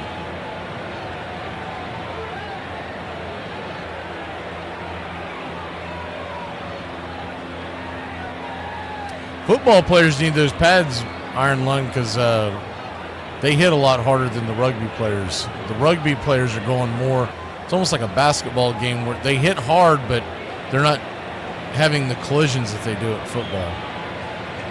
Probably wouldn't have those collisions if they didn't have pads, so it's not a terrible point.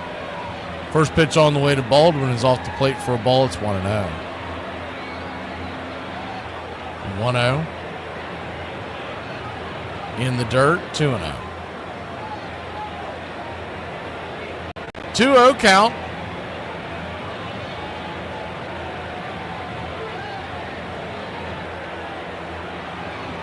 Righty-lefty matchup. Drake Baldwin 0 for 1 on the day. They set up out wide. Grabs the outer edge. 2-1. Mets and Reds are now tied at 1. They're in the bottom of the third. The Mets are batting.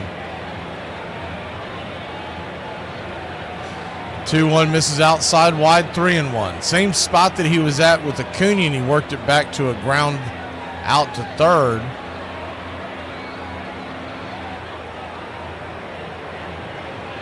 Braves have been bailing him out with some bad swings. The 3-1 swing. That ball's hit down. Get down for a base hit. Yes, sir. We got a one-out single by the Drake to get things going here in the bottom of the fourth. You don't like the Drake? I love the Drake. How could you not like the Drake? Who's the Drake? The Drake is good. Looping base hit. Heading towards the gap, but just didn't have enough oomph on it. And that'll bring Ozzie Albies. He's hit 2 3-run home runs in the first 2 games of this series. We'll take a 2-run job here. First pitch on the way. Swing. Saws it off foul. It's 0-1. Ozzie struck out his first time up after a long 11-pitch at bat.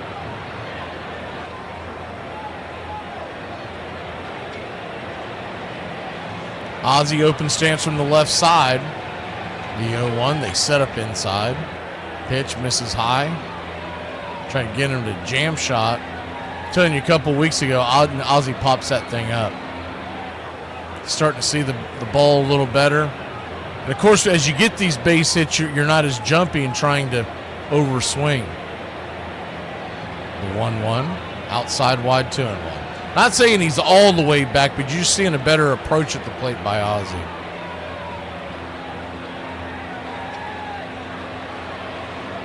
Two 2-1 count, runner at first. Infield back into the right. Here's the pitch. Slurve on the outer edge, 2-2. Good pitch and probably a good take by Ozzie. He swings at that. It's probably going to be a pop-up. So 2-2. The pitch. Golfs that foul. Out of play.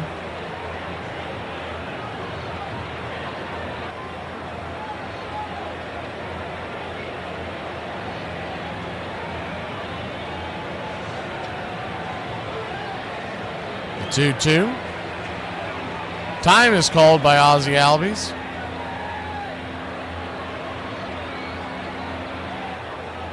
Speaking of golf, congratulations to Scheffler winning the Open over the pond. 4-stroke win, 17 under. For another major win, the 2-2. Shops that behind home plate. We'll do it again.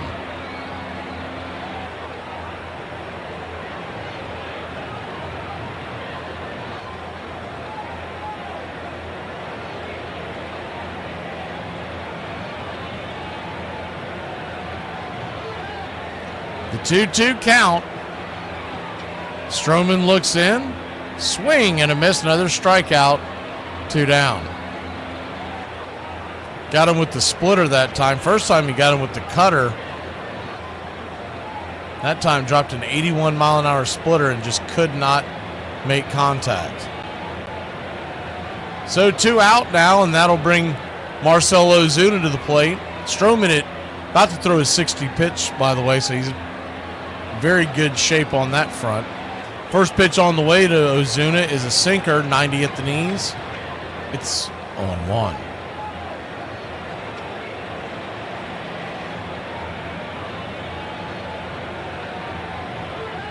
The 0-1, outside wide, 1-1.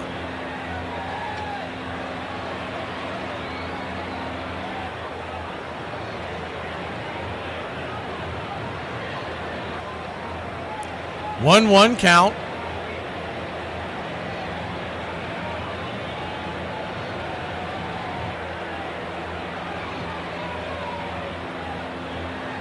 Appreciate y'all spending your Sunday afternoon here in Braves country. Please subscribe and smash that like.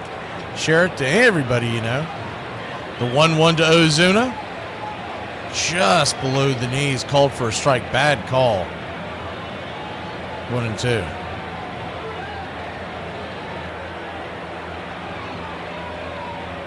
It might have touched the very bottom of the zone, but he hasn't been calling that all day. The 1-2. Way outside wide, 2-2. So Deuce is wild here. You got a 2-2 count with 2 outs. Runner at first. The Braves trail 2-0. One swing would tie it at 2.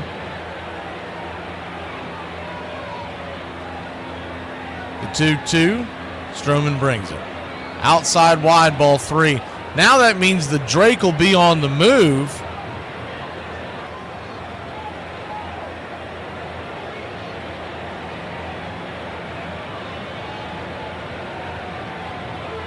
The payoff pitch. Swing! That ball's hit high, deep into right field. Going back on the track.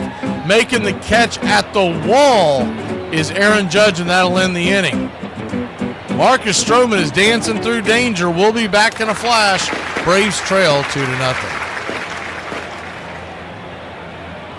Well, guys, I didn't believe it was true, but my husband is taking away my rights. No. Yes. Yes, it is. Every day, just less and less. No. The less yes. That's not what I said. I said you couldn't have any more dogs. It's kind of insane. I'm sitting here at work and I'm thinking to myself, I'm about to stop partying with black people. Y'all don't make enough memories like white folks. See, nowadays when you go to black parties, you got to be on guard. White people just live life to the fullest, don't give a See, white people really got this life thing down pat when it comes to these parties. You only got one life. You might as well say it, right? Black man would have been like, nah, sweat it. We've been in the club all night. White people say you only got one life. I love partying with white people. They gonna make it fun before you even leave the house. Are y'all really out here shaving your heads? What the f? Listen, Linda. And I'm like, y'all crazy. From day one, son. I don't give a rat's monkey's ass. I ain't scalping myself for no And then you're talking about not getting none. You know what? You're going to need a can of Raid to get the cobwebs off that before this over with. Y'all done lost your whole ass minds and then some. You're just sitting around on a random Tuesday. I'm going to Britney Spears myself and then cry about it. Cry about it. You're going to wake up one day and be like, I'm a bald bitch for no reason. Y'all have a great day. I can't wait. Ball game at Shea. Oh, brother. 3-2 to Mookie Wilson. Little roller up along first. Behind the bag. It gets through Buckner. Here comes Knight, and the Mets win it. If one picture is worth 1,000 words, you have seen about 1,000,000 words. But more than that, you have seen an absolutely bizarre finish to Game 6 of the 1986 World Series.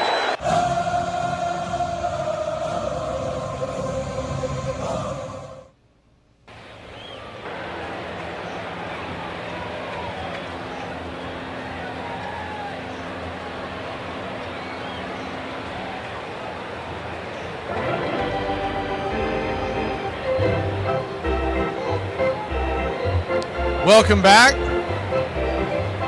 Grant Holmes goes back to work trailing by 2. The first pitch on the way is a slider down and off the plate. It's 1-0. Jason Dominguez, Yankees' top prospect, standing at the plate, righty-lefty, the pitch.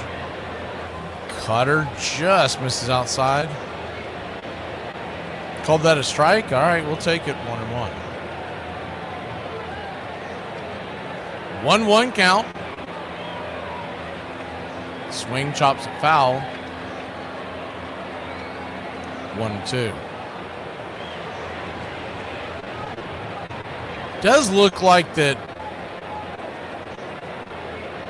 Chris Sale will be back shortly after his IL stint expires. The 1-2 swing and a miss, strike 3. Grant Holmes, his first strikeout of the day. 1 away.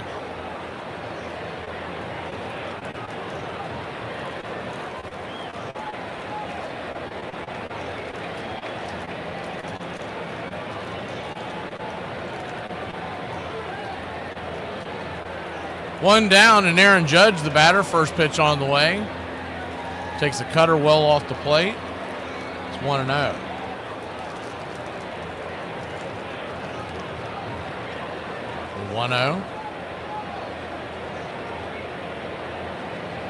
Right there at the knees, 1-1.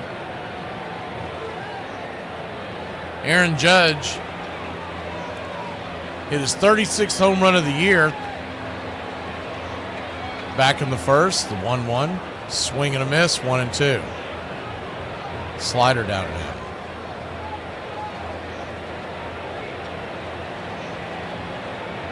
He'll take his time out.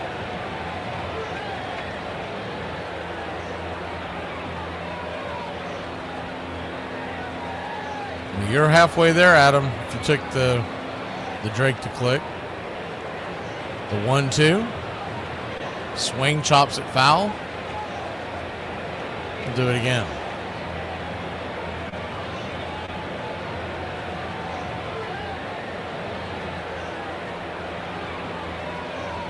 One-two count. Holmes comes set. Baldwin on the outer edge. Pitch in the dirt, 2-2. I feel like with someone with Judge, you really can't nibble. We've seen the Braves get in trouble with that all series long, nibbling with Judge. You almost have to be aggressive because the more pitches he sees, he adjusts, and the next thing you know, it's good night, Irene. The 2-2. Swing and a miss, strike 3. He got aggressive, blew it right by him, 2 down. Second strikeout of the day for Holmes. That's got to be a big confidence booster for him.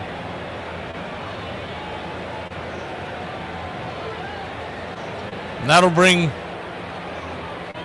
Bellinger to the plate. First pitch on the way to Belly is chop foul. First base line rolling towards the Braves dugout. It's 0-1.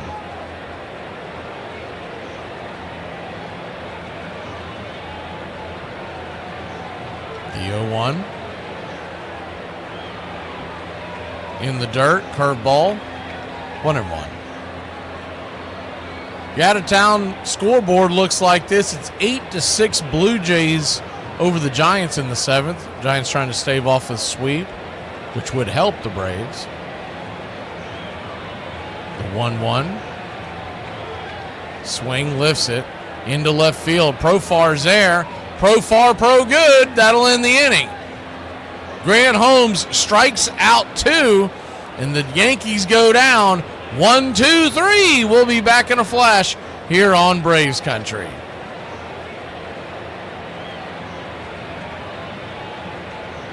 Ain't a whole lot I'd do for a Klondike bar, but I'd do some questionable for a boat. Hi, ma'am. I'm Gibby. She doesn't speak English. I'm still Gibby. Another victory for the Irish. We get 15 minutes more sunlight in winter than the English. The UK gets dark at 7 minutes to 4. What a joke. We're all laughing at you. Whereas in lovely Ireland, it's 8 minutes past 4. I'd say on a sunny winter's day, it could even stretch to 9 or 10 minutes past 4. You literally don't even need the sun after this. When have you ever done something at 11 minutes past 4? It's dangerous to be working hard that late. All right then, Ireland, what are you doing then? We're grinding for another few minutes. Get into bed and eat your Savoy sausage. And look at Sweden. They don't even make it to 3 o'clock in the day. All the tax you're paying and you can't even get a bit of sunlight. Typical Spain hogging all the sun. 9 minutes to 6. That's practically the middle of the night. That's no time for sun. How are you supposed to sleep? I remember one time he spoke to our pitchers in spring training, and he looked at them all. He goes, "You know why I'm a millionaire?" He said, "Because I can throw my fastball where I want to." He says, "You know why I got beachfront property in L.A.? Because I can change speeds." So then you looked at the pitchers and you said, "Fellas, it's not rocket science here." He saw baseball in a way that other players and pitchers never did. He had a great line that the job of a pitcher, make the balls look like strikes and the strikes look like balls. Nobody ever did that better than Greg Maddux. That is clearly not a strike till about 5-6 feet in front of the plate. He wanted your catcher to align his body, the center of his body, on the corner. If it's a borderline strike, they're going to call it a strike. He said, so we need to create an illusion.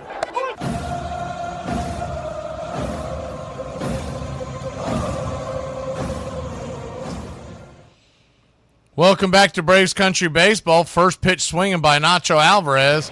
That ain't going to get it done. Pops it up, can of corn, 1 away. Braves trail 2-0.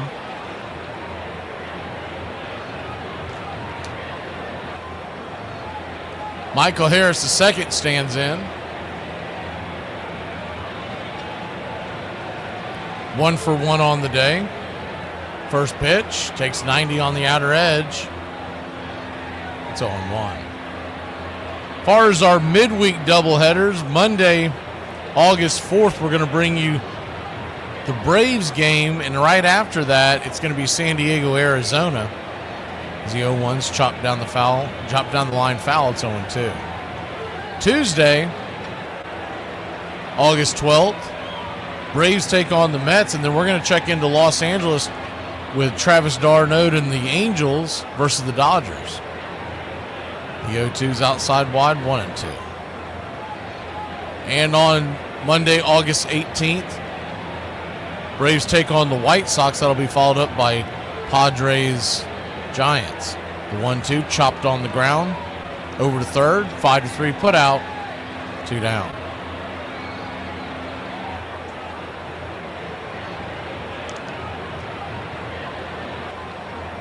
Two up, 2 down, and Nick Allen, the batter.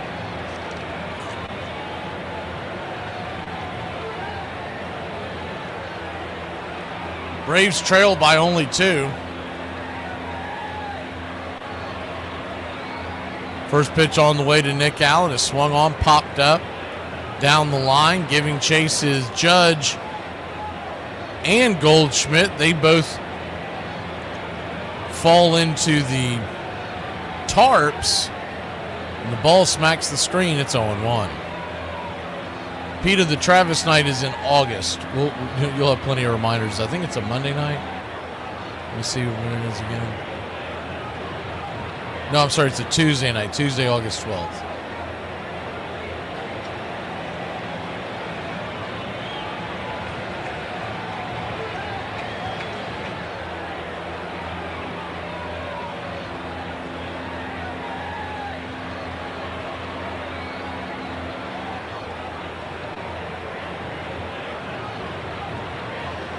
The 0-1's right there for a ball. 1-1. 1-1 count. Swing. Fouls it back down the. That's going to stay in play. My mistake. Aaron Judge makes the catch in right field, and that'll end the inning. Braves bottom of the order. Goes down 1-2-3. Stanton. Jazz due up when we return. Oh, Lord have mercy. Today drained me. The game right now is at the plate. High fly ball into right field. She is gone! In a year that has been so improbable, the impossible has happened. To all the celebrities that said they were going to leave the United States, we'll help you pack. Fastball is a high drive into deep left center field. Buckner goes back to the fence. It is gone. What a marvelous moment for baseball. What a marvelous moment for Atlanta and the state of Georgia. What a marvelous moment for the country and the world. A black man is getting a standing ovation in the Deep South for breaking a record of an all-time baseball idol.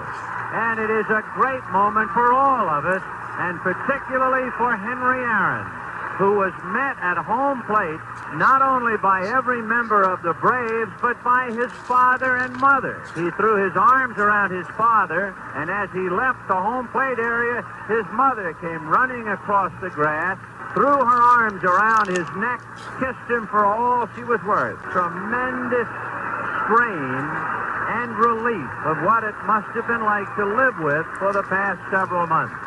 It is over. At 10 minutes after 9 in Atlanta, Georgia, Henry Aaron has eclipsed the mark set by Babe Ruth. You're listening to Braves Country Radio with Mac McGee, the classic call of Braves Country Baseball.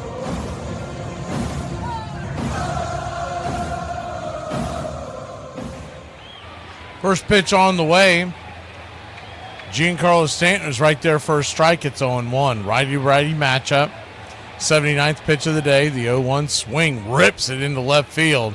That ball skipped up the very top of the glove of Nick Allen. That ball was smoked. Another base hit for Stanton.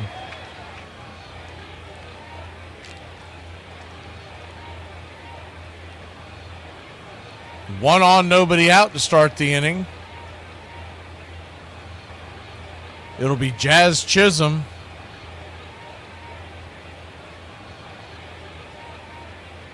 To the plate. First pitch by Jazz is swung on, popped up high into center field.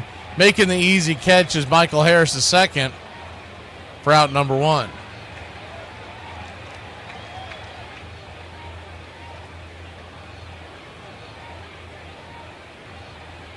They also had Austin Riley running around the bases the other day as well. I think that was yesterday, and running in the outfield. So all signs are pointing for him to have a very short stint on the IL. First pitch to Goldschmidt is a slider right there on the inner track. It's 0-1.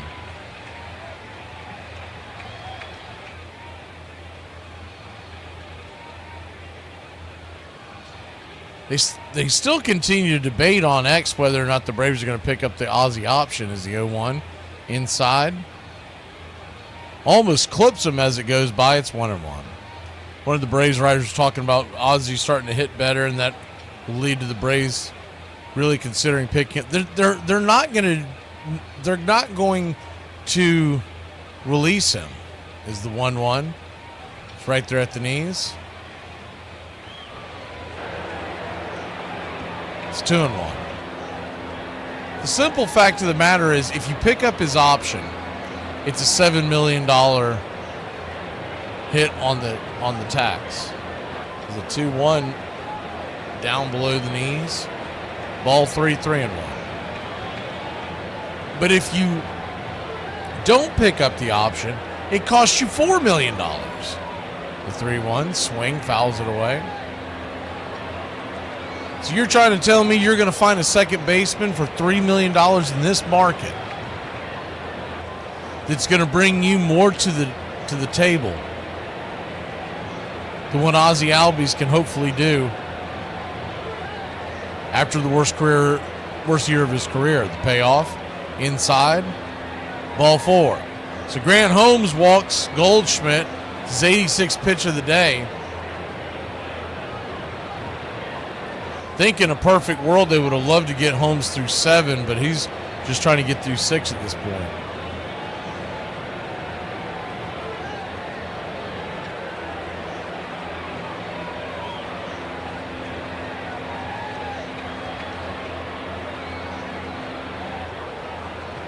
First pitch on the way now is a slider to Ben Rice. He chops it off the plate. It's 0-1.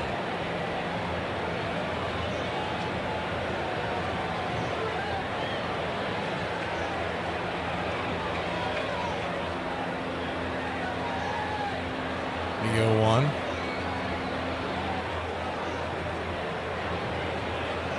Righty-lefty matchup. Runners at first and second. Looking for that double play. Swing and a miss. Curveball. It's 0-2.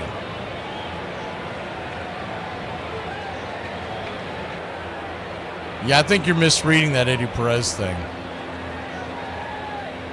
Perez was telling Jazz that they were aware that he was tipping where the ball was going is the 0-2. Outside wide 1 and 2. So when he motioned to his head, he was basically saying, we know, be smarter. Jazz took it as they're going to throw it at his head, but that's just Jazz Chisholm being Jazz Chisholm. And he's been a knucklehead the whole time he's been in the league. The 1-2 in the dirt, bounces away, 2-2. Good job by Drake to keep it in front of him. That was one of the main reasons why he was traded out of Miami, is because he is a mental patient and doesn't do enough to back it up at the plate. It's a solid hitter, but you remember when he came, when they moved him out to center field, he told everybody he was going to be the Gold Glover in center field, and was telling everybody how he's really a natural center fielder. He stunk out there, kicking the ball around. The 2-2 inside, almost gets him, full count.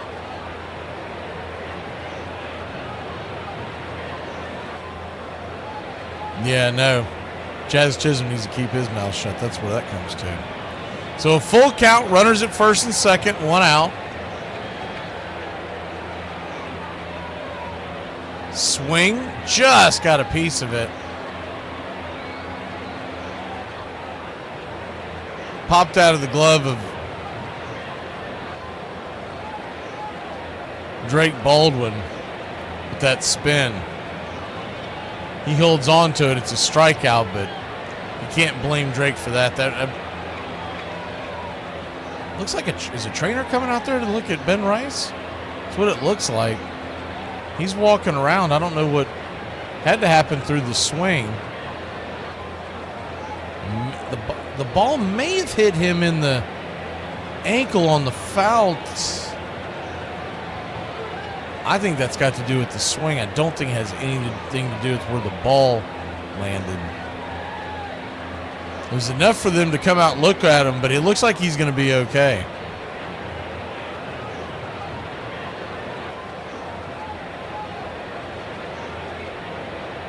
Trying to see what prompted them to come out. I didn't see anything egregious that he was doing, but something that they saw from the dugout they wanted to check on him. He appears to be okay. So a full count, 1 out.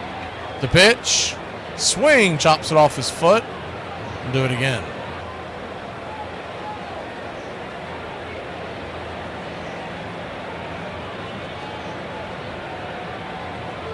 This will now be the 8th pitch of the at-bat. Holmes is at 93 pitches, so no chance he makes it to the 7th. He's just trying to get through the 6th.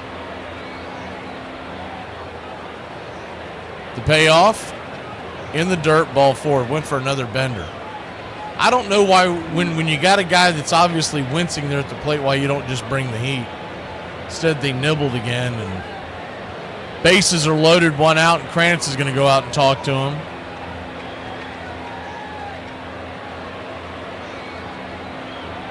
Dane Dunning is warming up in the bullpen now, so that's interesting. I thought he would be a part of the piggyback when Davis Daniel hits the mound either tomorrow or Tuesday.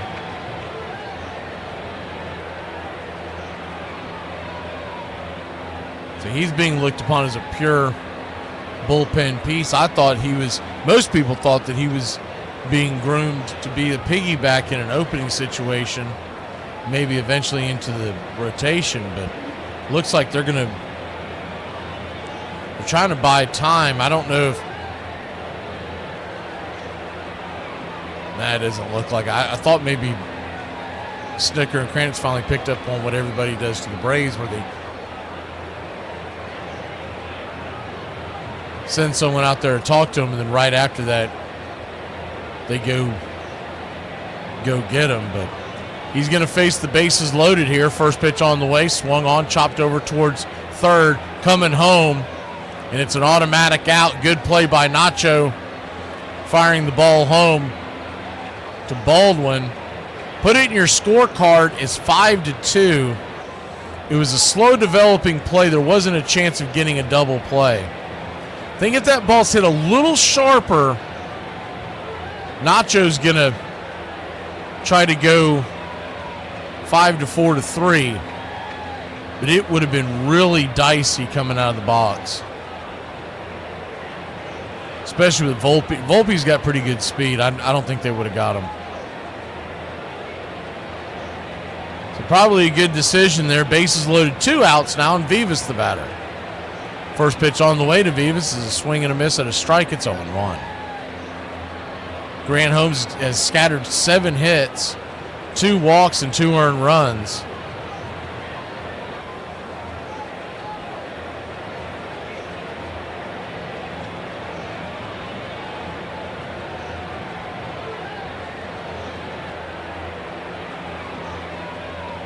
The 0-1.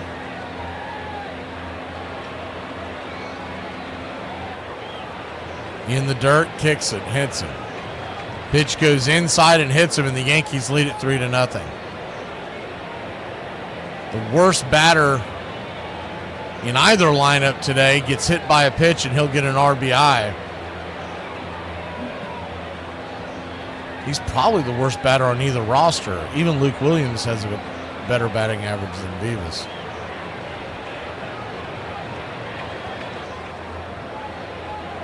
So base is still loaded.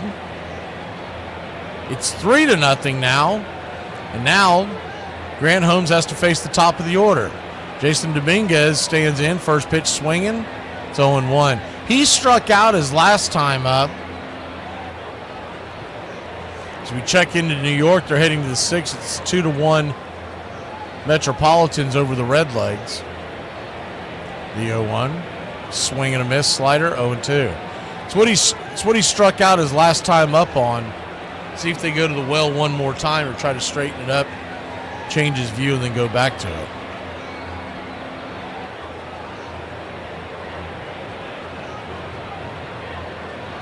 The 0-2 count.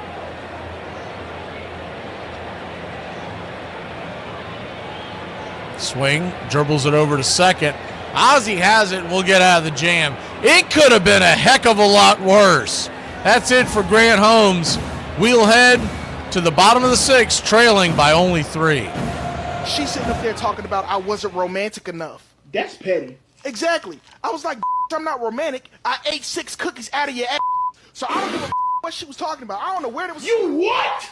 Name the least annoying fan bases according to 1,000 surveys. Orioles. They are number 3 on the list. Let's go with Cardinals. No. I'll say one of these are a little surprising to me. Do you find them annoying? Personally, no. But I think that there is a particular fan base that would. Blue Jays. The Blue Jays are number 5 on this list. I have no problem with them. You have no problem with them. We know some people that do. Giants. They are not on the list. Damn it. We're going to keep going. The Rockies. The Rockies are number 4 on this list. Needed that. The Royals? The Royals are number 2 on the list. Mariners. The Mariners are number 1 on the list. Jolly Olive. Let's go Seattle. You know, Ozzie Smith could have been a gymnast. I mean, he was really a gymnast at shortstop. The best hands I've ever seen an infielder have. He developed a release that I think is probably unmatched history of the game as far as catch and throw. I think pretty much everybody loved Ozzie Smith. I mean, he was the guy. I don't think anybody ever will play the game any better defensively than Ozzie at shortstop. And that was kind of the glue that put the club together. Oz would headline a cast of characters who'd grow to become beloved in St. Louis in 1982. There was also leadoff hitter Lonnie Smith, a.k.a. Skates, who led the NL with 120 runs scored. And then the surprise rookie sensation Willie McGee, who'd been acquired the year before. Well, I think we don't win if we don't get Willie. Willie not only came in and sparked us offensively, but also with his glove. He was a tremendous fielder. There's so much responsibility on the center fielder, especially in Old Busch Stadium, where center field was like 2 football fields. And no one ever looked better in baby blue than Willie McGee.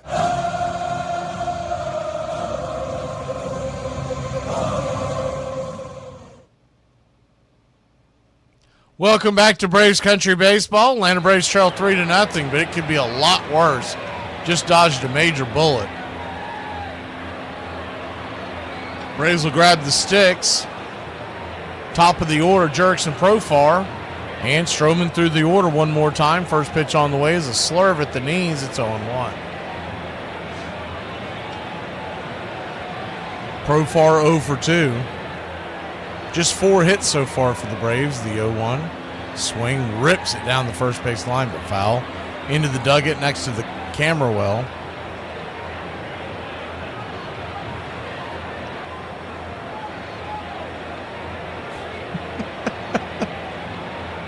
The 0-2 count.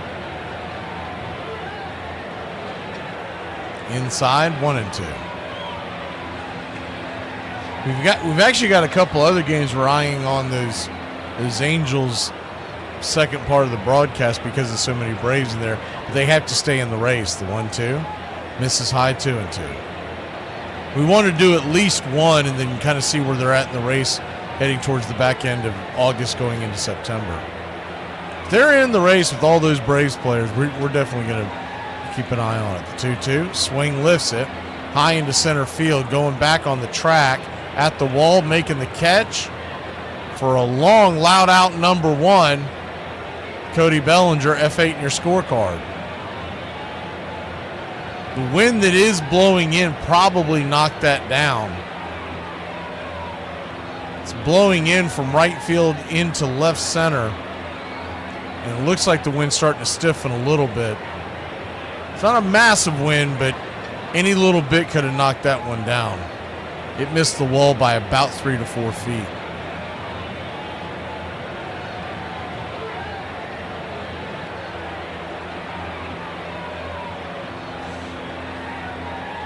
First pitch on the way.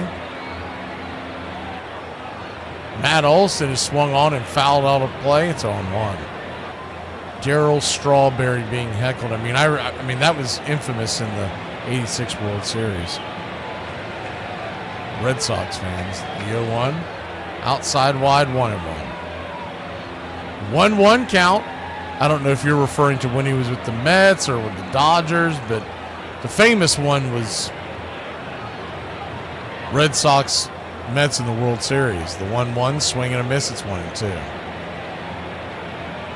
Darryl got the last laugh because the Mets won that World Series, but you could tell it was getting to him at one point in that series. The 1-2, outside wide, 2-2. Olson looking for his first base hit. Going a little cold coming out of the break. I do wonder if that home run derby had anything to do with it. The 2-2, swing! That ball's belted. Well, that's all I had to say. Zip, boom, bam, it's gone.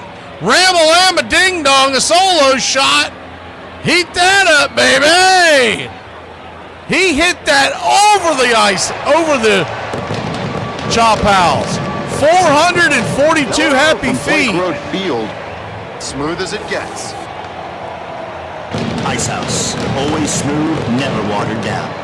His 18th home run of the year, 64 RBI. Losing is not an option. Well, if you remember in the home run derby, it took him a while to warm up. Maybe that's all it took for him to warm up here. That ball was belted on top of the chop house. I always want to call it the Ice House now, but it is the chop house. Ronald Acuna Jr., the batter, first pitch on the way. Swing and a miss, cutter. It's 0-1. That pitch was middle in. I mean, he got all of that one. The 0-1. Outside wide, 1-1.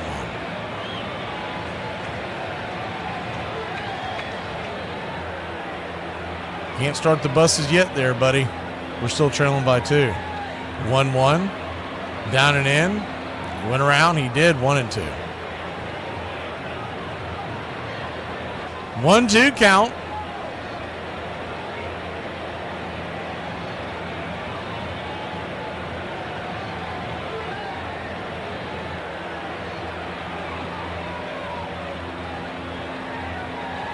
Pitch on the way.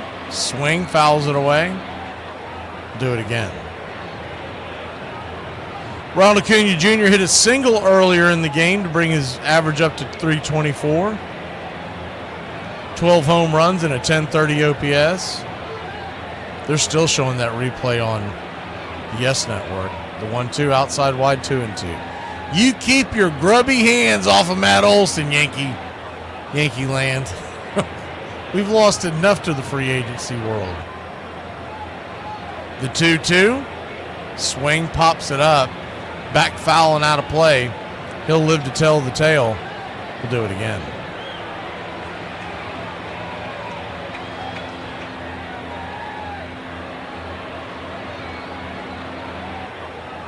The 2-2 count, set up outside. Swing, fouls it back. This will now be the 8th pitch of the at-bat. Stroman sitting at 90 pitches. They're trying to get him through the 6th. You would think the more that Acuna sees these pitches, he might line one up. Standing on deck is the Drake. Braves trail by 2 now. Here in the bottom of the 6th, 1 down. They set up wide again, the 2-2. Good take, slider. Down and off the plate. Full count.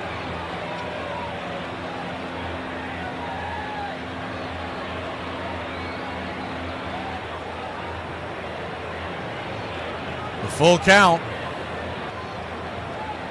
Swing and a miss, strike 3. Got him with the high cheese.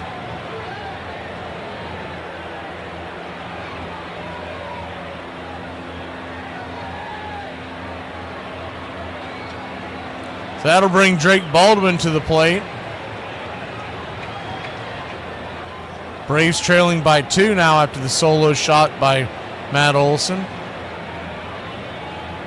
Quick mound visit out there. I don't think they're taking him out. I think they're just using a mound visit to get a breather and go over what they want to do with Drake. Baldwin is 1 for 2 with the fly out, a single.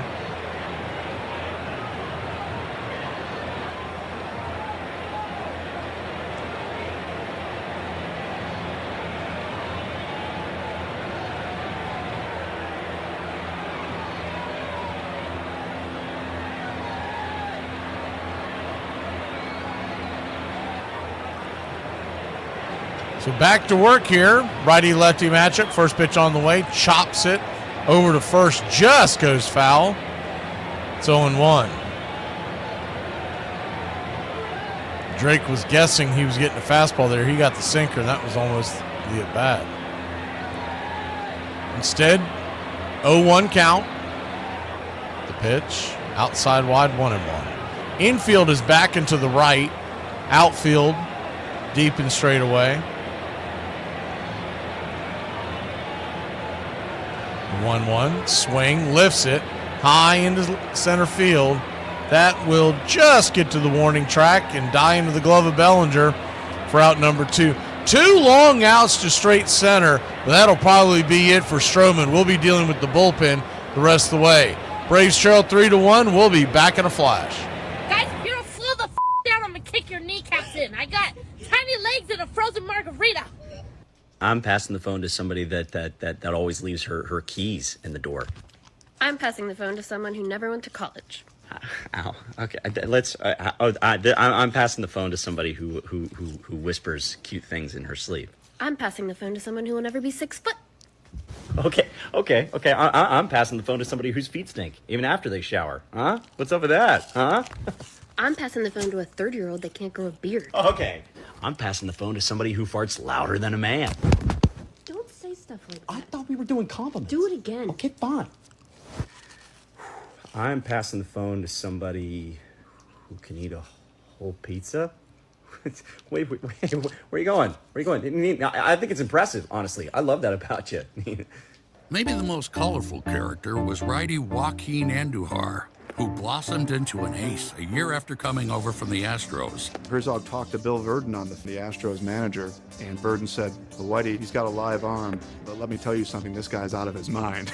Brought a flair to our team. He was a fun guy to pick on in the clubhouse. You know, he was an easy target. We knew he was definitely scared of snakes. So what do? You bring out snakes. It's one of those things that he loved because it made him feel a part of what we were doing.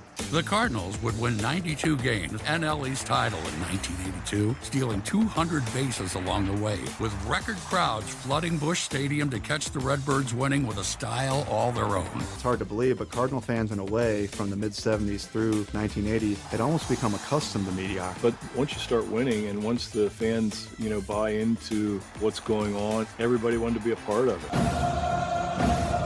Thank you for listening, liking, and subscribing to Braves Country Radio.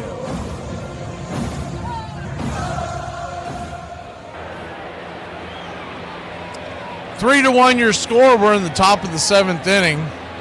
Dane Dunning, who the Braves just got from the Texas Rangers, fires the first pitch off the plate for a ball. It's 1-0. 1-0.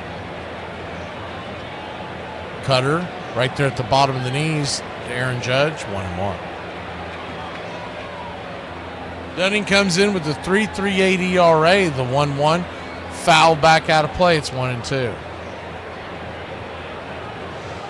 Looks like we got to straighten this up again. Well, we're way behind in the action on this one. The 1-2 count. Down and away. 2-2. Braves trail 3-1, top of the 7th. The 2-2. Sinker. Misses way outside wide. Full count.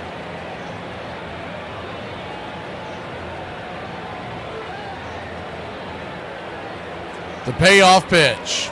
Nowhere near the zone, ball 4, and Dane Dunning walks the first batter he faces in a Braves uniform.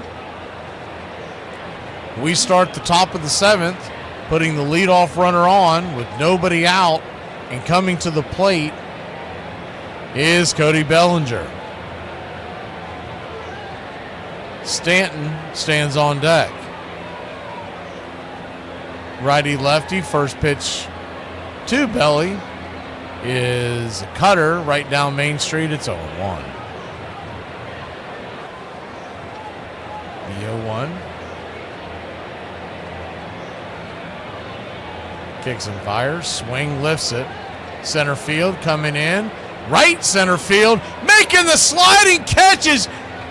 Ronald Acuna Jr. He'll fire it to first, and he almost gets Aaron Judge with his hand in the cookie jar.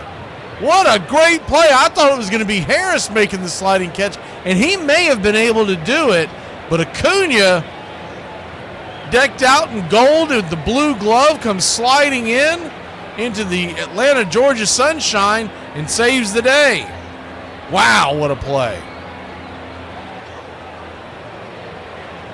Giancarlo Stanton, the batter. First pitch on the way is an 89 off the plate. It's 1-0.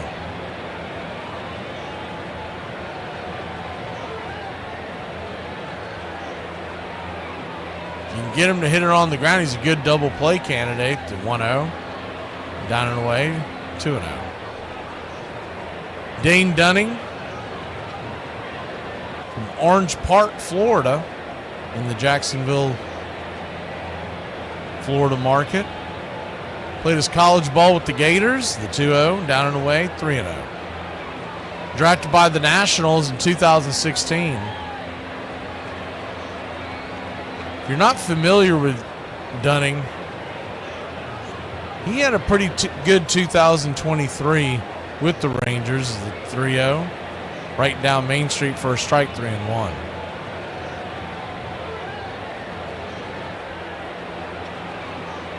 In that 2023, he had a 3.7 ERA and a 12-7 record, 172 pitches, 72 innings pitched. The 3-1 swing and a miss at a cutter up top, full count. Took a step back last year, 95 innings and a 5.31 ERA, a 5-7 record. He's been pretty good this year, but only coming into today's game, only 10 2/3 innings so far with the 3.3 ERA. The payoff pitch, swing, fouls it back. We'll do it again.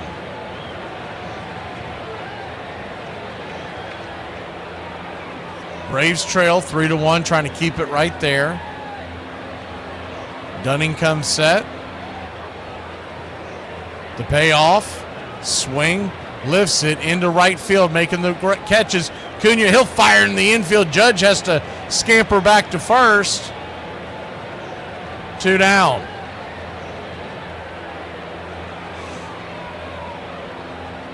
Jazz Chisholm, the batter now. He's hit a couple of rockets right into the defense today.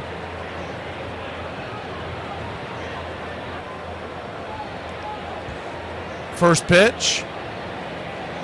Change up off the plate, it's 1-0.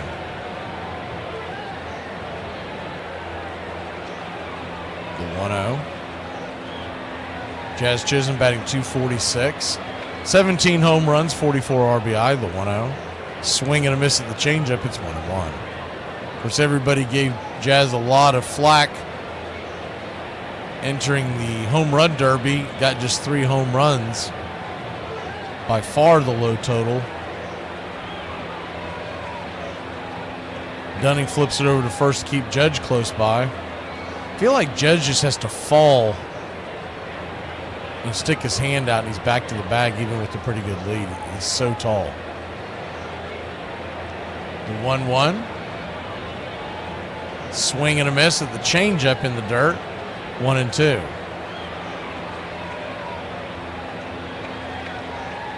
1-2 count.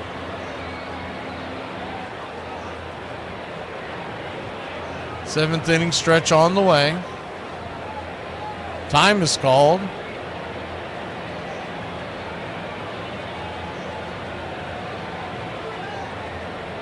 Is he calling it a strike? If he's calling it a strike, it's an out. Yeah, that's what it is. Pretty well. I'm not sure what happened there. He acted like he was calling it a final strike and now he's taking it back. I don't know what that was about. The 1-2, swing, lifts it into center field, going over, and Harris will be way too late. Here comes the throw. Got a bad jump on that. The throw comes home. Judge will score. And the Yankees make it 4-1. Still like to know what in the world that was about, and the fact that Brian Snicker didn't go out there and get some kind of a clarification. He came out of the back of the backstop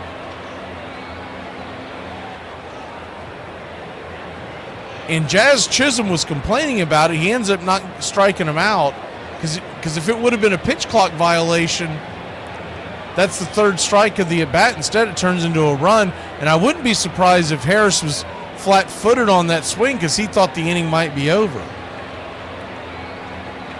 But nonetheless, it's 4-1, top of the 7th. First pitch on the way. Right there, sinker at the knees. It's 0-1. They're pointing right at Jazz Chisholm. And Drake was ready to walk off the mark. The 0-1. Broken bat.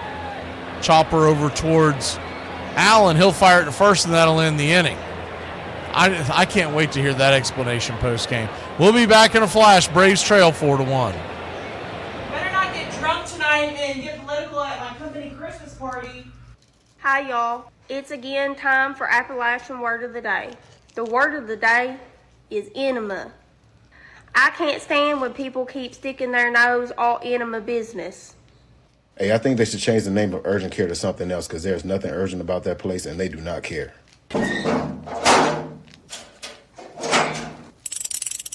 Hi, everybody, and welcome to Atlanta Fulton County Stadium, where tonight the Montreal Expos open up a 3-game series with the Atlanta Braves. I'm Pete Van Weren, along with Don Sutton. All right, I can't see you. Let me hear you.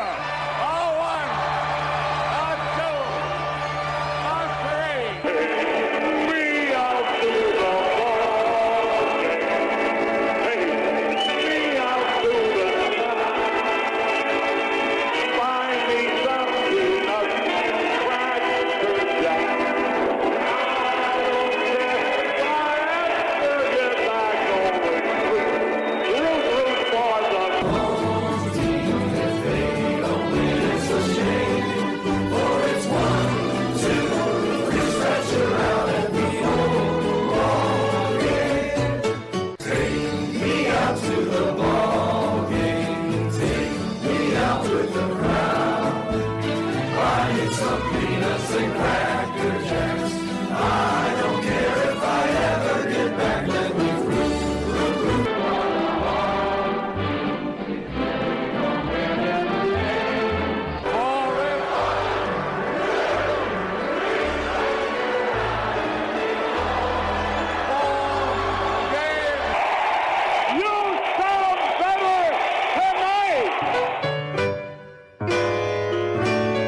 Welcome back. First pitch on the way to Ozzie Albies as we lead off this bottom of the 7th inning.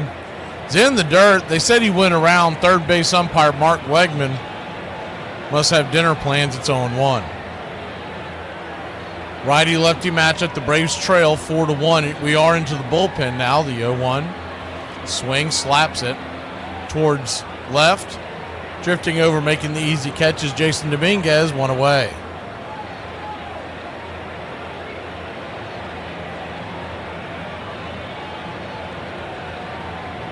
One down.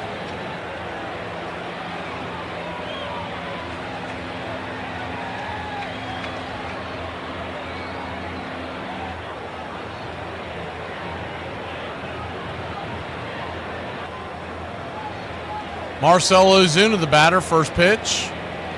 Slider in. 1-0. Ozuna 0 for 2 at the ground out and a fly out.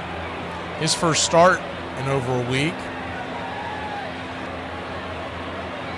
1-0. This takes a wild hack at a slider in the dirt.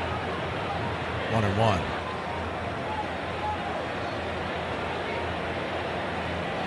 I know the idea is most teams want to wait till the deadline to make a trade, but I feel like you should trade Marcell sooner than later. He's the 1-1 down away 2-1. His value is going to continue to decrease because he's not getting at bats.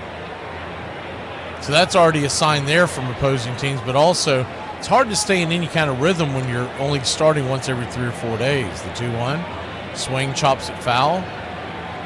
Do it again.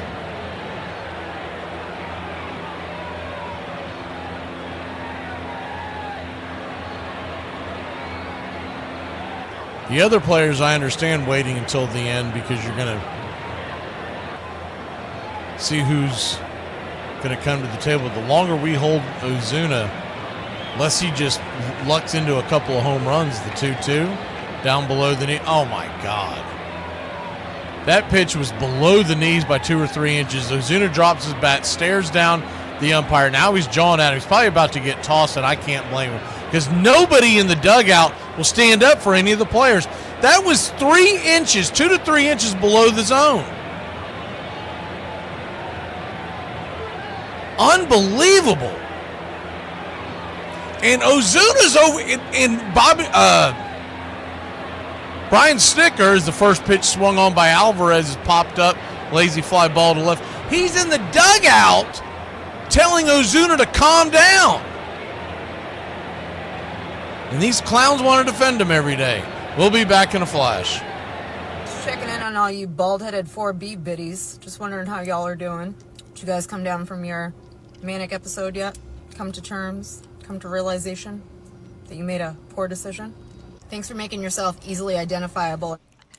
There's some sites that people have gone to that pinged us for red flags. There's certain places we can't be going to on the computers anymore, guys. But if you press clear, it goes away. It doesn't go away.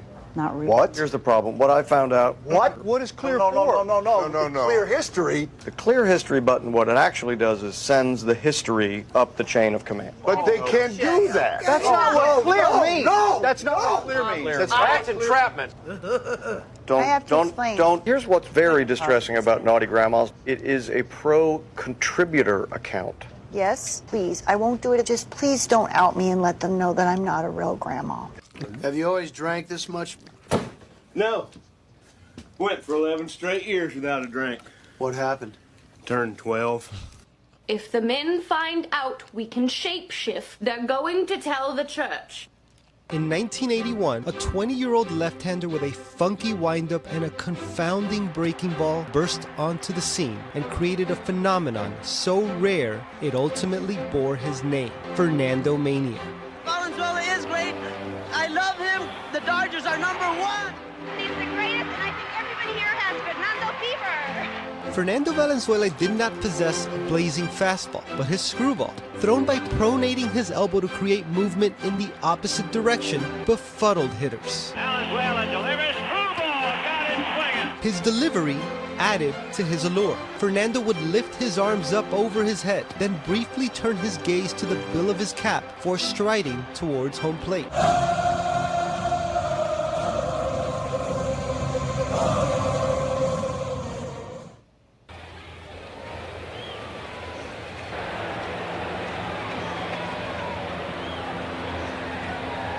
Welcome back to Braves Country Baseball. Braves trail 4-1.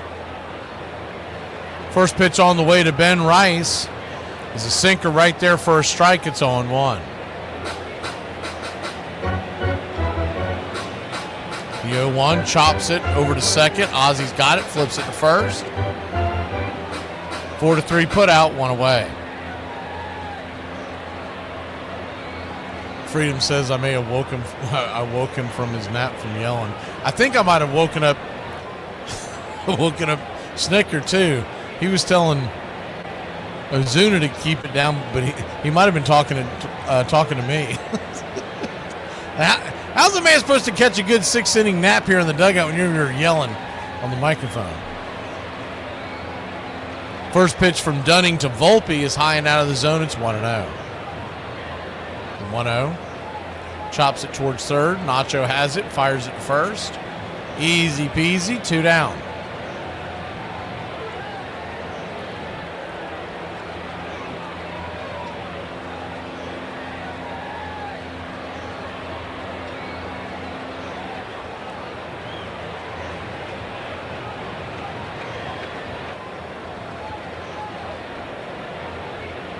Two down.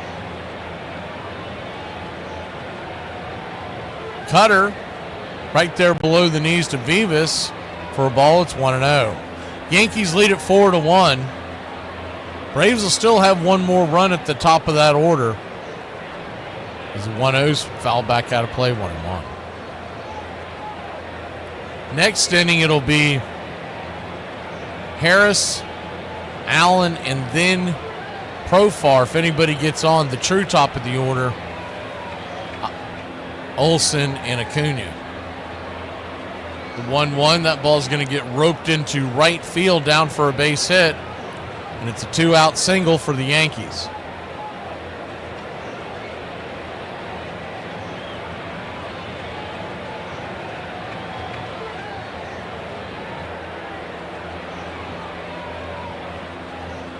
Two down.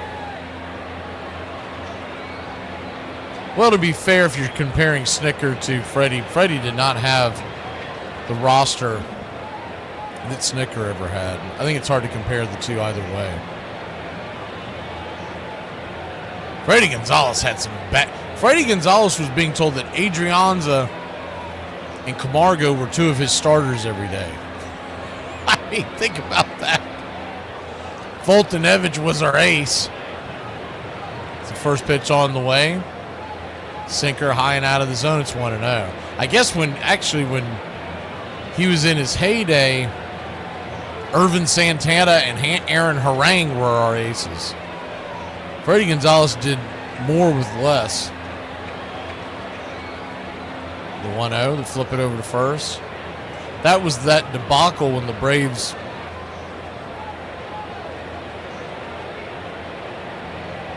if you remember, they had locked in financially to the Upton brothers. Dan Ugla is the 1-0 swing. That ball's hammered over to first. One hopper. Olsen makes it look easy. It's not. He steps on the pillow, and that'll end the inning. Yankees go down. We go grab the bats. Bottom of the 8th. Here we go. Come on, Braves country. This is our inning to shine. They were not kidding when they said that these cups are like weapons. All right, I bopped myself upside the head. Almost got a concussion, all right? Don't mess with a woman carrying one of these. Christmas night, December 25th, George Washington led one of the most daring attacks of the American Revolution in 1776. After months of retreat across New Jersey, Washington's army faced the grim reality of plummeting morale, with most enlistments ending January 1st. Desperate to salvage the cause, Washington resolved that bold action was their only chance, so he himself convinced many soldiers to give him just 2 more weeks. As with the defeats at Long Island and Manhattan, his plan was audacious and required tremendous coordination. Washington would again divide his forces. 3 groups were to cross the ice-choked Delaware River, converging on Trenton by 5 a.m. from different directions. While the famous painting of the event portrays a heroic scene, the reality was chaotic. Finding boats that would support horses and cannon proved difficult. A major winter storm rolled in, with freezing rain, snow, and strong river currents hampering progress. The soldiers, poorly clothed and many barefoot, suffered greatly, with some succumbing to the cold. The southern group couldn't get across the river, and the 2 that did were 3 hours behind schedule. It just was different. Every other team played one way, and the Cardinals played a different way. Drummer stealing off. He is safe, and the Cardinals win. Drummer stole home. People are like, hey, we got something here. And that became Whitey Ball. We became what I call a blue-collar team. Give us 10 singles, we're going to entertain you. Whitey Ball got the Cardinals into the playoffs, where in a best-of-5 NLCS, they'd meet Joe Torre's Atlanta Braves, a team with a more traditional approach to driving in runs. They were good. They had Chambliss, they had Bob Horner, and Dale Murphy. They didn't have any left-handed pitchers, and our lineup was pretty dominant left-handed or switch hitters. So, we knew if we could get past Negro, we'd have a pretty good shot. Braves Country Radio, your home for the classic call of Braves Country Baseball.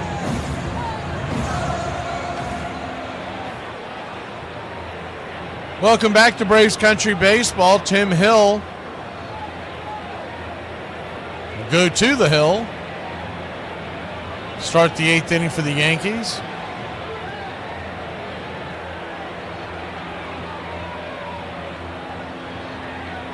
Michael Harris. If he could bunt successfully, this would be a great place to have him bunt. Push it down the third base line. But the first pitch on the way, the sinker at the knees, taken all day. It's 0-1. They're playing him to pull, and the third baseman is back behind the bag. The 0-1 slices it foul, 0-2. But I think we kind of figured out that Harris has not worked on bunting.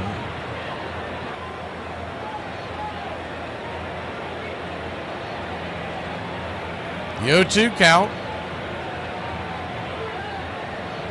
Swing. Fouls it away. We'll do it again.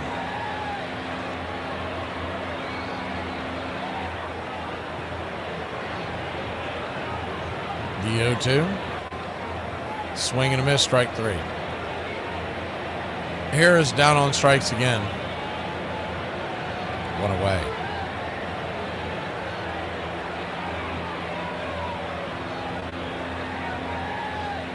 That was truly fool's gold yesterday when he got that home run. I think a lot of people thought he had straightened something out. Well, I pointed out at the time, the pitch that he hit was right in that broken part of his swing. It's like the old saying, a blind squirrel finds an acorn. Well, that's where the blind squirrel swings every day at, and he finally had an acorn fall into it. First pitch on the way to Sean Murphy, who's pinch hitting for Nick Allen. He's up top for a strike. It's 0-1. Lefty-righty, swing, lifts it, and that ball gets into center field. That's down for a base hit, and the Smurf gets things going here. He'll probably get a pinch runner, I would think. It's me. I must call an emergency meeting. I would think we're going to see Luke Williams run for Smurf. So he'll have to come on for defense anyways.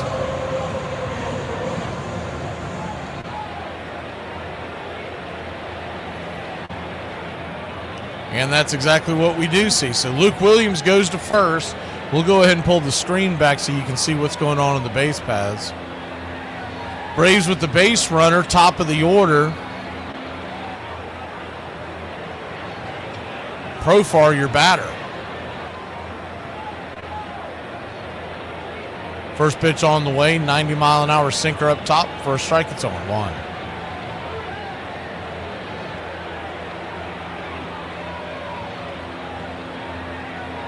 The 0-1. Outer edge. 1-1. 1-1 count.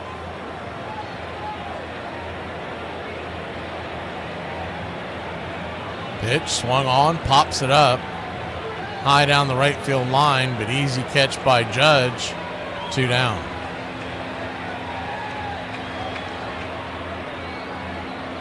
It's a broken record at this point, but that's what, this is the main reason why I would prefer to have Acuna leading off, because when you get in these late game situations and you get the order to flip over, it's Acuna they're staring right down the barrel of. And nothing against Profar, but he's much better off sitting at 2 or maybe even further back.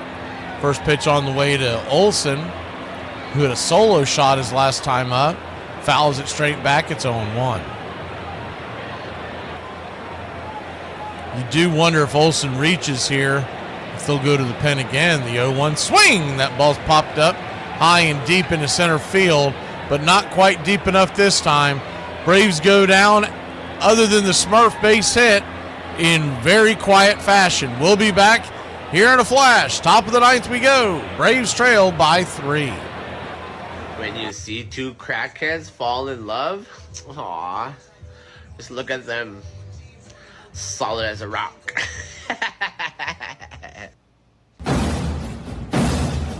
Hey Braves country, I'm Mac McGee. Join us for Pitch by Pitch, Play by Play, the classic call of Braves country baseball.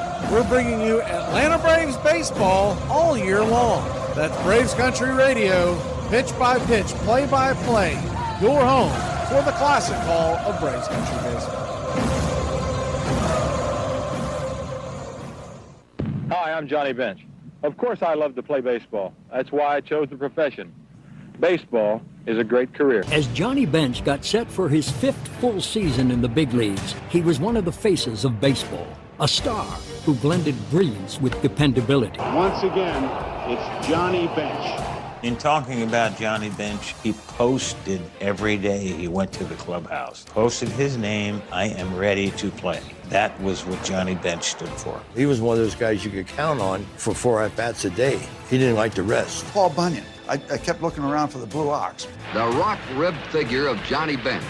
His hands are bigger than his mitt. Somebody told me that he can hold 7 baseballs. Johnny will stop to go. If you're going to score the run, he will stop you. You're actually blocking the plate from the runner coming in, trying to score. And when you get those big, strong guys that weigh 220 to 230, and they come barreling around third base, and sometimes you have second thoughts. You have to be able to prevent that runner from reaching home base because it means a game to you, and that's what you're trying to do is win. Well, what else is there but smart and tough? Those are the 2 most important ingredients in life, and he had them. Help support Braves Country Radio. Join the country club today.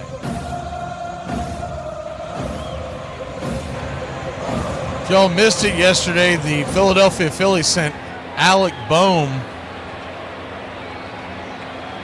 to the IL. First pitch on the way to Aaron Judge. Man, it seems like he comes up every inning. First pitch from Dane Dunning is right there for a strike. It's 0-1. The 0-1. The fact they're using Dunning now makes me think that as the 0-1, down and in 1-1. So all in all, you've had a pretty quiet day for the bullpen. 1-1. Swing and a miss, 1-2. You send Bryce Elder out there tomorrow, you're kind of ready, set, go for any kind of bullpen game on Tuesday. The 1-2, down below the knees, 2-2. Now they could go with the idea that most of the guys got the rest today, and so they're ready for a bullpen game tomorrow with Davis Daniel. But I would think Elder gets the ball, the 2-2. Caught looking, strike 3, sinker, backwards K on Aaron Judge. That's not nothing, 1 down.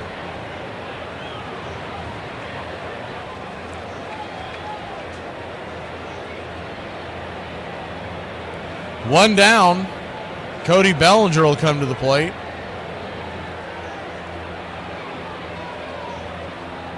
First pitch on the way to Bellinger is just off the mark, but called for a strike. It's 0-1. The 0-1. Sinker.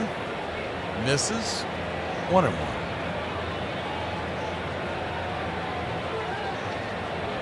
1-1 pitch. Swing.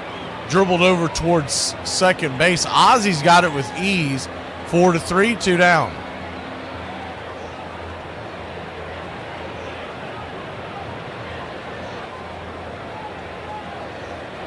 Dane Dunning so far has gone 2 2/3 innings. He gave up the 1 run, but you could debate that because if he'd gotten the right call, he wouldn't have. But anyways, he just given up the 1 run, 2 hits, a strikeout, and a walk. He's been pretty good.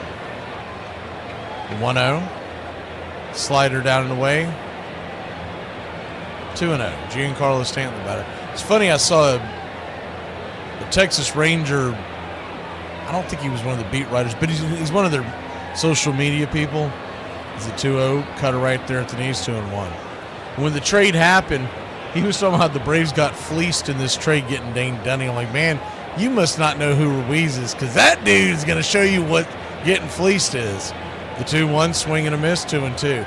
I would take anybody on the mound over Ruiz. I didn't understand why we got him in the first place. But if it turns out that we get Dunning down the stretch, it actually worked out. The 2-2, swing and a miss, strike 3, and that'll end the inning.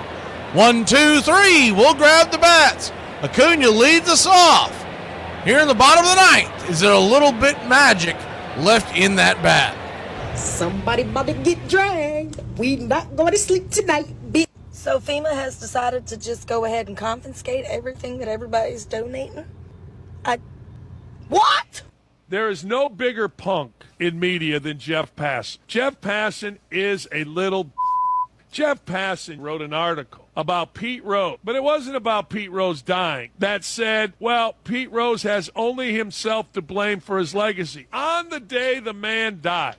Hey, stupid. Hurricanes don't vote. Watching what's unfolded from this and how you guys have talked to each other through it is absolutely insane to me. Talking to your fellow Americans about how I'm glad it hit where it hit. I'm glad those people are hurting. Or alternatively, I wish it hit somewhere else so somebody else could be hurting. These are your neighbors. You guys are literally out here batting for a team where the coach doesn't even like you, in a stadium that you can't even buy nosebleed seats to go watch. I grew up in a country where Tim, Billy, Bob, Joe, and Xander with the purple hair may not have liked each other, but it wasn't just pure unadulterated hate. Hating somebody on the other side of the aisle is not a political stance, it's a chemical imbalance. Bench's toughness made him seem almost indestructible, which made what came late in the 1972 season so stunning. This was in August. We went in for our team physical. They got the x-rays and stuff, and a few days later they came back and said, we need to take another x-ray. And they said, we'd like to take what they call a graph x-ray. And I said, wait a minute, what's going on here? And they said, well, I can't say unless the doctor. I said, well, I'm not going back in unless you tell me. He said, well, we see a little shadow or spot on the lung, and we want to make sure. So they did another graph, and then sure enough, I had a spot on my lung. More tests on the spot on his right lung followed, but the doctors couldn't make a diagnosis. So now they don't know what to do, except they've got to go in there because I know it's about the size of a silver dollar, and it's on the interlobe of the right lung, and they've got to go get it. I mean, you hear something like that, that's scary. You don't know what it is. I mean, is this a pimple or is this stage 4 cancer? You don't know.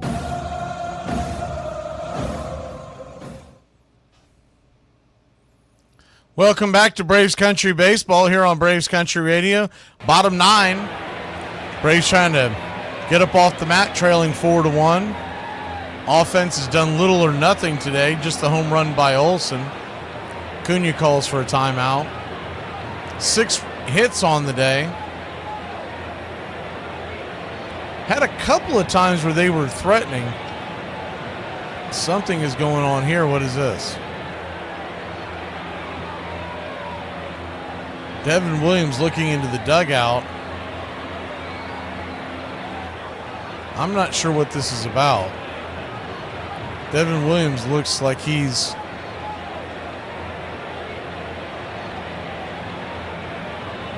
not getting kicked out. First I thought he'd done something to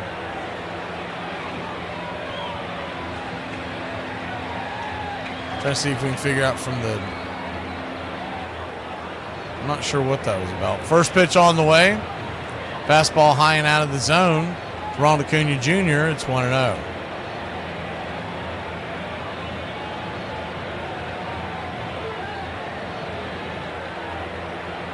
The 1-0. 93 misses. 2-0. His most devastating pitch is the changeup. Williams tries to get out in front of you and then drop that change, kind of Hoffman style. The 2-0 pitch. Changeup just grabs the outer edge. That could be debated, but he got the call. 2-1. Looks like it missed. 2-1 count.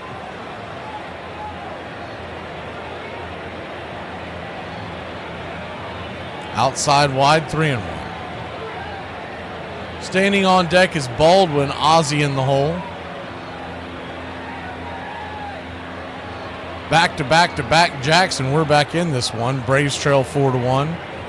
Bottom of the ninth, the 3-1. Swing! That ball's launched. She gone, baby! Over the track! Down your back! Let's go! A solo shot, and your Atlanta Braves cut this to a 4-2 lead. Bravo. 456 happy feet later. That's the first part of the back to back. Hang and change. And he didn't miss it. Bravo. That was a cement mixer right down Broadway. I don't know if I've ever seen one hit there. So Acuna launches another grenade, and the Braves trail now 4-2. And that'll bring the Drake to the plate. First pitch on the way to Baldwin is below the knee. Oh, my God. You talk about a bad call. They're going to say that it hit the bottom of the zone on your screen. Drop that 3 inches below. It's that bad of a miss. The 0-1. Chop foul towards the third base dugout. 0-2. That was a horrific call, and still nothing but crickets from the dugout.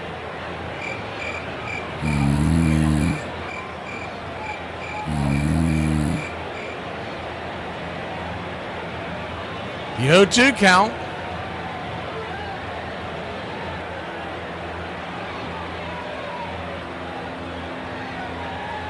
Pitch misses high and out of the zone. 1-2. So what you're seeing on your screen, that is manipulated by the umpire's calls. The one that I get on the pitch track to the left of my video is the 1-2, bang down the line. It's showing that it was 2.5 inches below the zone, and it was that it was that bad. So 1-2 count.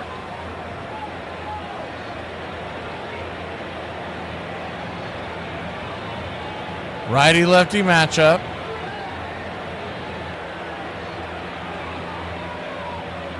Pitch on the way. Swing! Fouls it away. Four-seamer up top. We'll do it again. Braves trail by 2. Nobody out, nobody on, bottom of the ninth. Ronald Acuna Jr. has just gone yard earlier in the day, if you missed it. Olsen, the only 2 runs of the game. Solo shots by Olsen and Acuna. The 1-2. Swing! That ball's hammered high and deep. Just going to go foul into the upper deck. Man, did he give that a shove. It went well foul of the pole. It was another cement mixer, a hanger. Just couldn't keep it straight down the line. The 1-2. 2-2. Changeup misses well off the plate. Almost a foot out of the zone. Reds have come back and tied it up with the Mets. It's 2-2 in the 8th. The 2-2. Swing and a miss. Blew it right by him. Strike 3. Four-seam fastball up around his eyeballs. 1 away. Lulled him to sleep with those changeups and then blew it right down Main Street. That's a hard pitch to lay off of. It was out of the zone, but good job by Williams to move the ball up and down. Ozzie Albies your batter now. First pitch on the way, chopped off the plate, changeup. It's 0-1. Ozzie's hit a home run in each of the games since the All-Star break, hoping to make it 3 for 3 here. He's 0 for 3 on the day. The 0-1. Swing. pops it up, can of corn. It finally comes down into the glove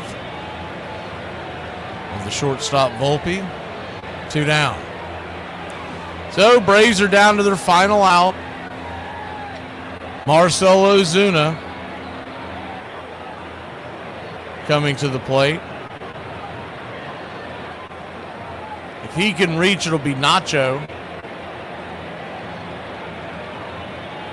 And if he reaches, you would see probably Stuart Fairchild pinch run. First pitch on the way to Zeus, 93 right down the pipe. It's 0-1. He'll probably find himself on the bench again tomorrow. You'll probably get Murphy behind the plate and Baldwin as your DH in all likelihood. The 0-1. Swing and a miss, 0-2. Haven't seen the pitch-up matchups. They haven't released them yet. Unless Ozuna has really good numbers against the starting pitcher tomorrow night, he'll probably take a seat. Braves are down to their last strike. The 0-2. Swing, rolls it over to third. This will be it. 5-3 putout, and that'll end the inning. That'll end the game. That'll end the series. Braves lose 4-2. Solid pitching outing by Grant Holmes. Wasn't great, but it wasn't horrible. It was the Braves offense that fell short once again. 2 runs on the day is not going to get it done on most days. 7 hits, 4 runs, 9 hits, no errors by the Yankees, and the Braves lose the first series after the All-Star break. And we talked about this. If they don't get scorching hot, they're going to be sellers at the deadline. And I mean 100% sellers, not the sell the obvious and still try to make some moves. So they'll try to pick it back up and get it back together tomorrow. No rest for the weary. 7:15 first pitch. We welcome the Giants to town for a Monday night, a Tuesday night, and a Wednesday getaway day. Early pitch on Wednesday, 12:15. We'll see you then. Y'all have a great night, Braves country. Braves lose a tough one, 4-2.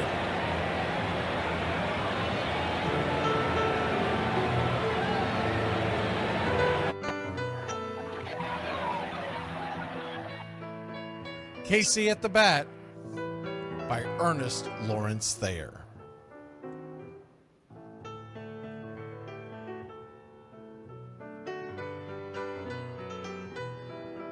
The outlook wasn't brilliant for the Mudville Nine that day. The score stood 4-2, but with 1 inning more to play.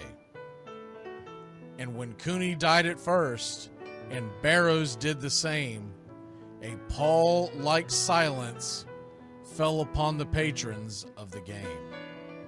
A straggling few got up to go in deep despair. The rest clung to the hope which springs eternal in the human breast. They thought, if only Casey could but get a whack at that, we'd put up even money now with Casey at the bat. But Flynn preceded Casey, as did Jimmy Blake, and the former was a hoodoo while the latter was a cake. So upon that stricken multitude grim, melancholy sat, for there seemed but little chance of Casey getting to the bat. But Flynn let drive a single, to the wonderment of all, and Blake, the much despised, tore the cover off the ball. And when the dust had lifted and men saw what had occurred, there was Jimmy safe at second and Flynn a hugging third. Then from 5,000 throats and more rose a lusty yell. It rumbled through the valley, it rattled in the dell. It pounded on the mountain and recoiled upon the flat, for Casey, mighty Casey, was advancing to the bat. There was ease in Casey's manner as he stepped into his place. There was pride in Casey's bearing, and a smile lit Casey's face. And when responding to the cheers, he lightly doffed his hat. No stranger in the crowd could doubt 'twas Casey at the bat. 10,000 eyes were on him as he rubbed his hands with dirt, 5,000 tongues applauded when he wiped them on his shirt. Then while the writhing pitcher ground the ball into his hip, defiance flashed in Casey's eye, a sneer curled Casey's lip. And now the leather-covered sphere came hurtling through the air, and Casey stood a-watching it in a haughty grandeur there. Closed by the sturdy batsman, the ball unheeded sped. "That ain't my style," said Casey. "Strike one," the umpire said. From the benches black with people, there went up a muffled roar, like the beating of a storm waves on a stern and distant shore. "Kill him! Kill the umpire!" shouted someone on the stand, and it's likely they'd have killed him had not Casey raised his hand. With the smile of Christian charity, great Casey's visage shone. He stilled the rising tumult, he bade the game go on. He signaled to the pitcher, and once more the dun sphere flew. But Casey ignored it, and the umpire said, "Strike two." "Fraud!" cried the maddened thousands, and echoed answered, "Fraud!" But one scornful look from Casey, and the audience was awed. They saw his face grow stern and cold. They saw his muscles strain. And they knew that Casey wouldn't let that ball go by again. The sneer is from Casey's lip. His teeth are clenched in hate. He pounds with cruel violence his bat upon the plate. And now the pitcher holds the ball. And now he lets it go. And now the air is shattered by the force of Casey's blow. Oh, somewhere in the favored land, the sun is shining bright. The band is playing somewhere, and somewhere hearts are light. And somewhere men are laughing, and somewhere children shout. But there is no joy in Mudville. Mighty Casey has struck out. Casey at the Bat, Ernest Lawrence Thayer, published June 3rd, 1888. San Francisco Examiner.